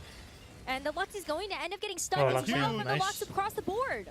The damage is gone from Mochi. I don't see him cleaning up this fight here. Even though Janna 3 is usually preferable to Lux 3 in this line, if you have Boiling Point, it could flip the table a bit. That's right. I think the priority tends to be around just what you upgrade first, and you have to really read into the rest of the the moment you hit Boiling Point, that's a complete priority switch into Lux being the more important units in the backline. encounter Untuk here from amumu, Senna. guys. So you have to choose whether or not you want a loss streak or a win streak. So maybe a bit of extra gold on the table here for our players that get it right. You know my favorite situation for this Di encounter? KD. When you're on 1 life and you have to win to stay alive, so you Tiba-tiba just pick win streak every tinggal time, no 2-3 matter how nyawanya, weak your anjir. board is. It just It makes makes things the so easy. decision so Exactly. easy. Except you're on 1 life, so maybe not the... Wouldn't you rather take the 3 gold and roll? No, you just want to die on a win streak? No. You have to go for Go the big win or out. go home. Exactly. Okay, that is Especially if we have interesting Asta in our lobby. True. Si anjir. Ooh, Kode dropping very down low into the lobby here. I'm not even really sure what he's trying to play for. These these traits do not look very welcoming to me. 4 Mythic, 3 Invoker, maybe a little too much cooking. The problem comes down to just how contested AP was. Kode had a very strong Storyweaver start. Suddenly there's 2 players heavily on Storyweaver locked in because of their augments with Asta and with Michael. And Kode's like, now where do I go? He starts scouting. He sees there's 2 players on Lux Janna, Moji and Double. Now where do I go? He really doesn't have much of a line to go into except for Lilia potentially, Kode kalah which sih I ini. think he's trying to get to, but it might be too little too late. We talk about the danger zone for Lilia between levels 7 and 8. Doesn't have enough gold to get there and actually hit the Lily as required. Like, you're missing those big break points like Mythic 5 as well as the Invoker 4. So it's going to be really tough. Asta Don't have masih the di levels to atas be ya able dengan to nyawa route out those 69 guys. This is a torturous game from Kode. No one is playing Lilia on all of the 8 boards, and he Iya. still can't find a single Tapi one. nggak dapat Lilia sih. I'm not going to blame him Kode too much. anjir. This is just a drafting game. Sometimes it's going to happen. But I'm Padahal really, gak ada yang main really Lilia impressed ya. with how Dia Binto gak dapet salvaged Lilianya, this cok. game. He Sedih was banget. going into the Ghostly, I believe, the Zyra Zoe line, and then swapped out after that big level 6 roll down. Now he's moving into the Ink Shadows with that 2-star Kaisa, and potentially taking Kupik-sang along with him. Hey, well, don't you worry. Mana Lilianya, Kumisa is cok? Ah, actually itu on a dapat. 7 win streak right now and has been able to find the Zaya as well as at least 1 Kaisa. So, hey, there Thank is you, a little Necro. bit of hope. You're like the EMEA I Yeah, have to take Nikmati, Makes eh? Suddenly, place. I mean, thank come you. on, makes it jump ship. So Thank you, Nekra. I really appreciate this on my birthday, especially. We're gonna look now at Happy Mozi, who birthday. finds the second item, or first item on his Lux, second carry online. Almost Lux 3, but still 2 copies away. Dread KD. Kode fighting for his life, 10 HP, up against Kubikson, who has a huge win streak on a huge loss streak for Kode. Yeah, I think stuns. Gak bisa but lah. the front line might be doing it. Silas, I didn't see the Radiant items right there. Is still going to Silas be Radiant holding on item, for a long cok. time. He still has his Teemo Teemo pass. 3. And Tidak only Nala's ulang been si taken down. KD Nope, not gonna guys. happen. I mean, even just that Kaisa 1 was able to burst down those tanks at such low HP. Gak dapet And so unfortunately, Kode is going to get ilauinya. eliminated Kok in ilaui that Lilianya ya. He was our lobby leader. He probably did Lobby high roll in leader, a eh? couple of games before, and this is his low roll game to take. Everything does even out in the end. What goes up must come down. I think the saying still holds true for the OC region. Maybe it's reversed. Not entirely sure on the physics there. But we're going to look at Canvas, who is alone on Reapers and somehow not really doing too hot. He's uncontested. So many players went down the AP lines. Found the Kane 2, I think, quite late. Doesn't have necessarily BIS items on Silas. It is more of a utility Silas in this case. Yeah, but as Clement was bringing up before, there are not only just a lot of AP players, but there are also 2 Vertical Story Reaper players that have started to really hit their units. So it's always going to be difficult for these Reapers to actually survive long enough to try to wrap onto the back line. You do end up getting a favorable matchup right now, though. If you're able to take out this Janna, you are going to stay alive. And so Canvas buys himself another shot. That was almost an impactful timing there, where there was no unit slots to attack the Janna. The Kane had to move on to the right, and if the Janna had cast one more time with the Archangel stacking, it could have potentially killed off the Kane. Unit depannya gak ada yang Yeah, and a lot of these Janna reroll players now sitting very low on the lobby. Double, I believe, might have hit his Amumu 3 here, as we see Moji already sold. I think he sold some of his copies. Not looking very good for the APAC player, and indeed, it is the Amumu 3 on the other side, which eliminates the possibility for Amumu 3 for Moji. Moji and Michael both on Oh, the ketemu. last lives. Moji up Ketemu ya. against Bintam, who has Moji rather Jiran. gonna be.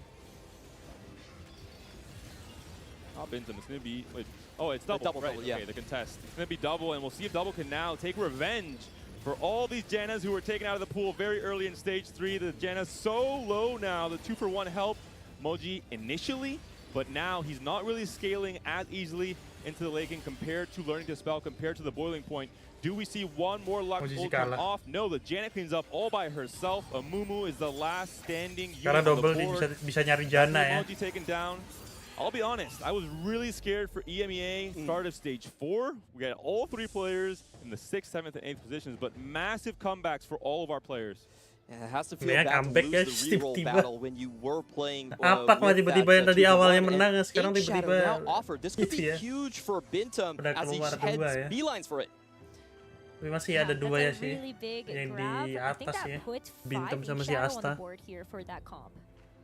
Absolutely, and actually 5 is the biggest jump because you get the 11% damage reduction and the damage amplification as well. There we haven't talked about too much just yet. It's going to be Michael who is trying to stay alive. We're seeing the low roller and the high roller when it comes to the Story Weaver line. Asta at the very top, very healthy. No pressure on him to perform in these last 2 fights of Stage 5, whereas Michael is fighting for his life. This is a player we talked about. He's coming into Game 4 with only 5 points. This is a player that I hyped up at the top of the show as a big favorite to make it to Day 3. Has not had the best start to this day.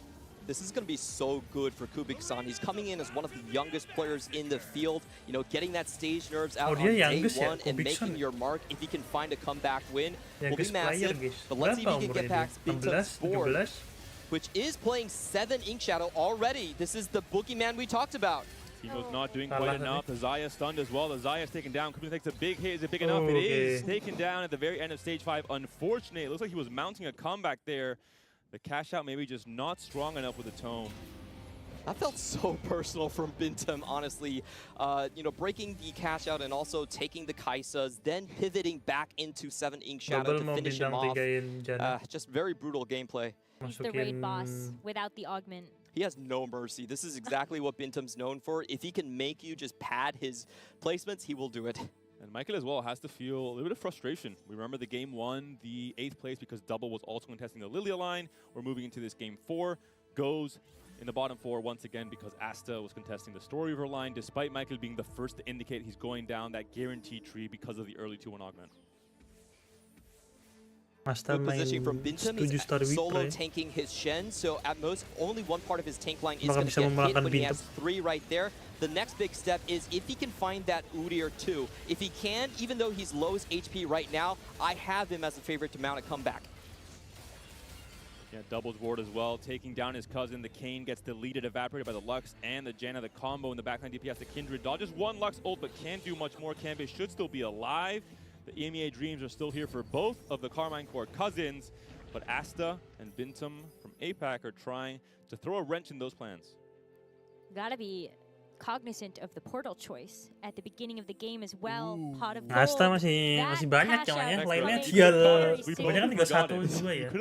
Asta masih bisa ada 3 for once again helping us out, making sure we don't forget. Hopefully the players don't forget either. I hope they're not forgetting. Galionya dia masih 1 anjir. Ya Asta masalahnya. Hey, selamat datang. I think what you have to pay attention to is if someone is going to start going for those 3-star 4 costs to round out their boards right now. Kubik-san's already down, and we have Bintum going for the Kaisas and the Ashe, both which are uncontested as of now. Level 9 for the bottom screen players. Asta moves all the way up to level 10. Double decides to continue rolling on 8 instead. Needed still to find a few key upgrades to stay relevant in these last few stages, and has already a lot of scaling from his augment with learning to spell. Ooh. Found a second Udyr here for Bintum, still missing out that third one to be able to actually bisa Asta menang, udah naik 10 guys. It's going to be Bintum versus Double on the right side. Asta versus Kanbei. Kanbei is going to be on that final life. Anjir sih. Try to do its best gak kuat the ternyata. front line, but it can't get to the back. And so Kanbei's head in hands, hoping that this Kindred is going to be enough. Kindrednya gak kuat. One more, but it cannot. And so Kanbei is going to go out in 4th place in this lobby, but it's a pretty good 4th place, knowing where he was at the beginning of this game. That was a heartbreak there for Kanbei, but very good positioning by Asta. He moved the Kale to be right in front of the Kayn, so he got the Edge of Night off very early on. Second blast, you could see Kanbei having his head in his hands as he knew that core carry was taken off the map. that Kindred playing with my hope at the very least, surviving for so long, made me think maybe there's a chance he can stay alive and clutch up, but too hard to win out that fight. This could be a pivotal last fight for Asta if he's able to eliminate double, but we'll be facing Bintum instead. We'll see how the positioning works out. We'll see how this kill works out. It's just going to be the big solo frontline with the Annie holding down the fort for Bintum. Oh, and I think that Udyr actually got a stun onto the Kale he was trying to do with the Sage Kale. Gets taken out, but it still works in the end. Oh, Bintum is going to be eliminated there. And Bintum benar-benar double. Double masih alive. Oh, enggak, ternyata double kill ternyata, guys. Double 61 taken down in what could be third Asta place. double kill. And Asta back on his comfort comp. We saw in game 1, Vertical Storyweaver level 10 capped out the board and won. Deg-degan itu, guys. I am so happy for Vietnam. They only sent one player here despite being dari Vietnam, bangga itu orang Vietnam, guys. To this event, and they had someone to cheer for. It wasn't YBY, it wasn't some of their household names, but now they can rally behind Asta. Kita lanjut. I believe it's 21 points in Giveaway the lagi. for first now. And there were a lot of people that doubted whether or not Asta would be able to show up at a competition like this. And I don't know. I don't want to speak too soon because it's only been 4 juara games. satu ya. But maybe there is something to be said about how Asta can actually show up for this tournament. Masih ada dua. That is our fourth Tadi game buat now. Bang Bloody Hunter. Baik bisa ikutan lagi sama Bang Kenneth lu ya.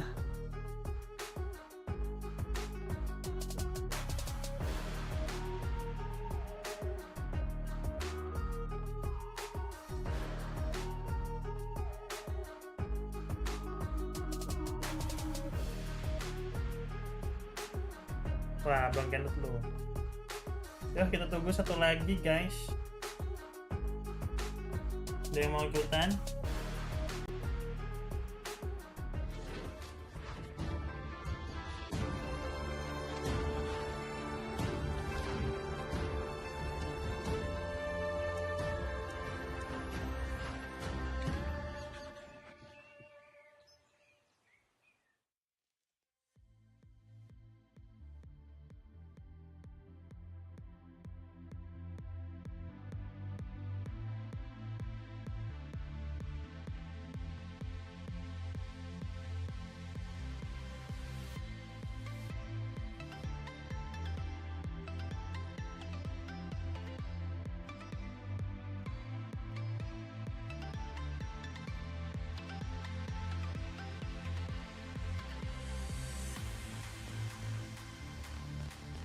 Ini Bang Kenneth lu doang nih yang ikutan. Satu lagi, guys. Ayo. Satu lagi pasti menang kalian. Aku kasih buat kalian nih terakhir. Bang Kenneth lu tanpa gacha nih. Tinggal ketik nama kalian, guys. IG kalian. Dan jangan lupa untuk follow IG ku dan IG-nya TFT.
Oke, kayaknya nggak ada sih. Selamat Bang Kenneth lo. Tactician'S crown, and honestly, it feels like the day is cek flying dulu past ya. us. We're getting so many cool comps here at our championship, and Personally speaking, a lot of reroll coming out there. I don't mind too much. I know some players have a little bit of a different opinion on that, but this game particularly, we Ya, did di that itu. counter cast. Di accept dulu bang Kenneth lu. Yeah, and for the first time, we actually saw two players heavily Nggak bisa ngecek contest aku. each other in the Janna Lux line. Now, we've seen people contest. Dava, kamu mau nggak? Ada satu nih. Heavily contested, but this Buat time lu. is the first time today we Kasian saw it. gua. Moji and Double. Tapi And tulis it ya. looked like Double had the best spot augments-wise, right? He had the learning to spell, he had a bunch of extra items, and eventually found Boiling Point, which was perfect. But Moji had such a big lead on the units, and then went 2 for 1 to try and Udah get kan, even udah kan, more. udah. However, Moji didn't hit. Nice. He didn't roll first. We saw that happen from Double. He ends up being the one who gets the hit, and because of that, Moji's going to go towards the bottom, and Double was able to rise to the top with his perfect combat odds. Yeah, and the one who recognized this was Asta. Asta saw that there were so many people going for the 2-cost reroll, so he hit Naturi a Zaira 3 that wasn't normally in this story Weaver comp, and that's what gave him the edge to have so much damage and take away the victory.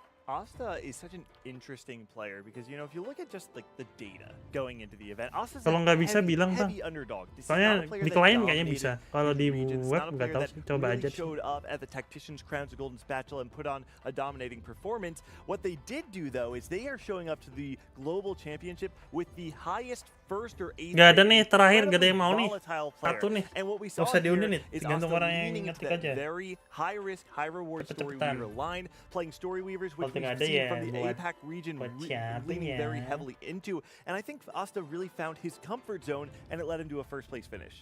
Well, another player that realized something that was going on in this lobby has to be Bintum. Everybody else kind of beelining for the AP comps. You have Kode in this lobby, you know, one AP player. Then you have Double, you have Moji, and it's all kind of like stacking up.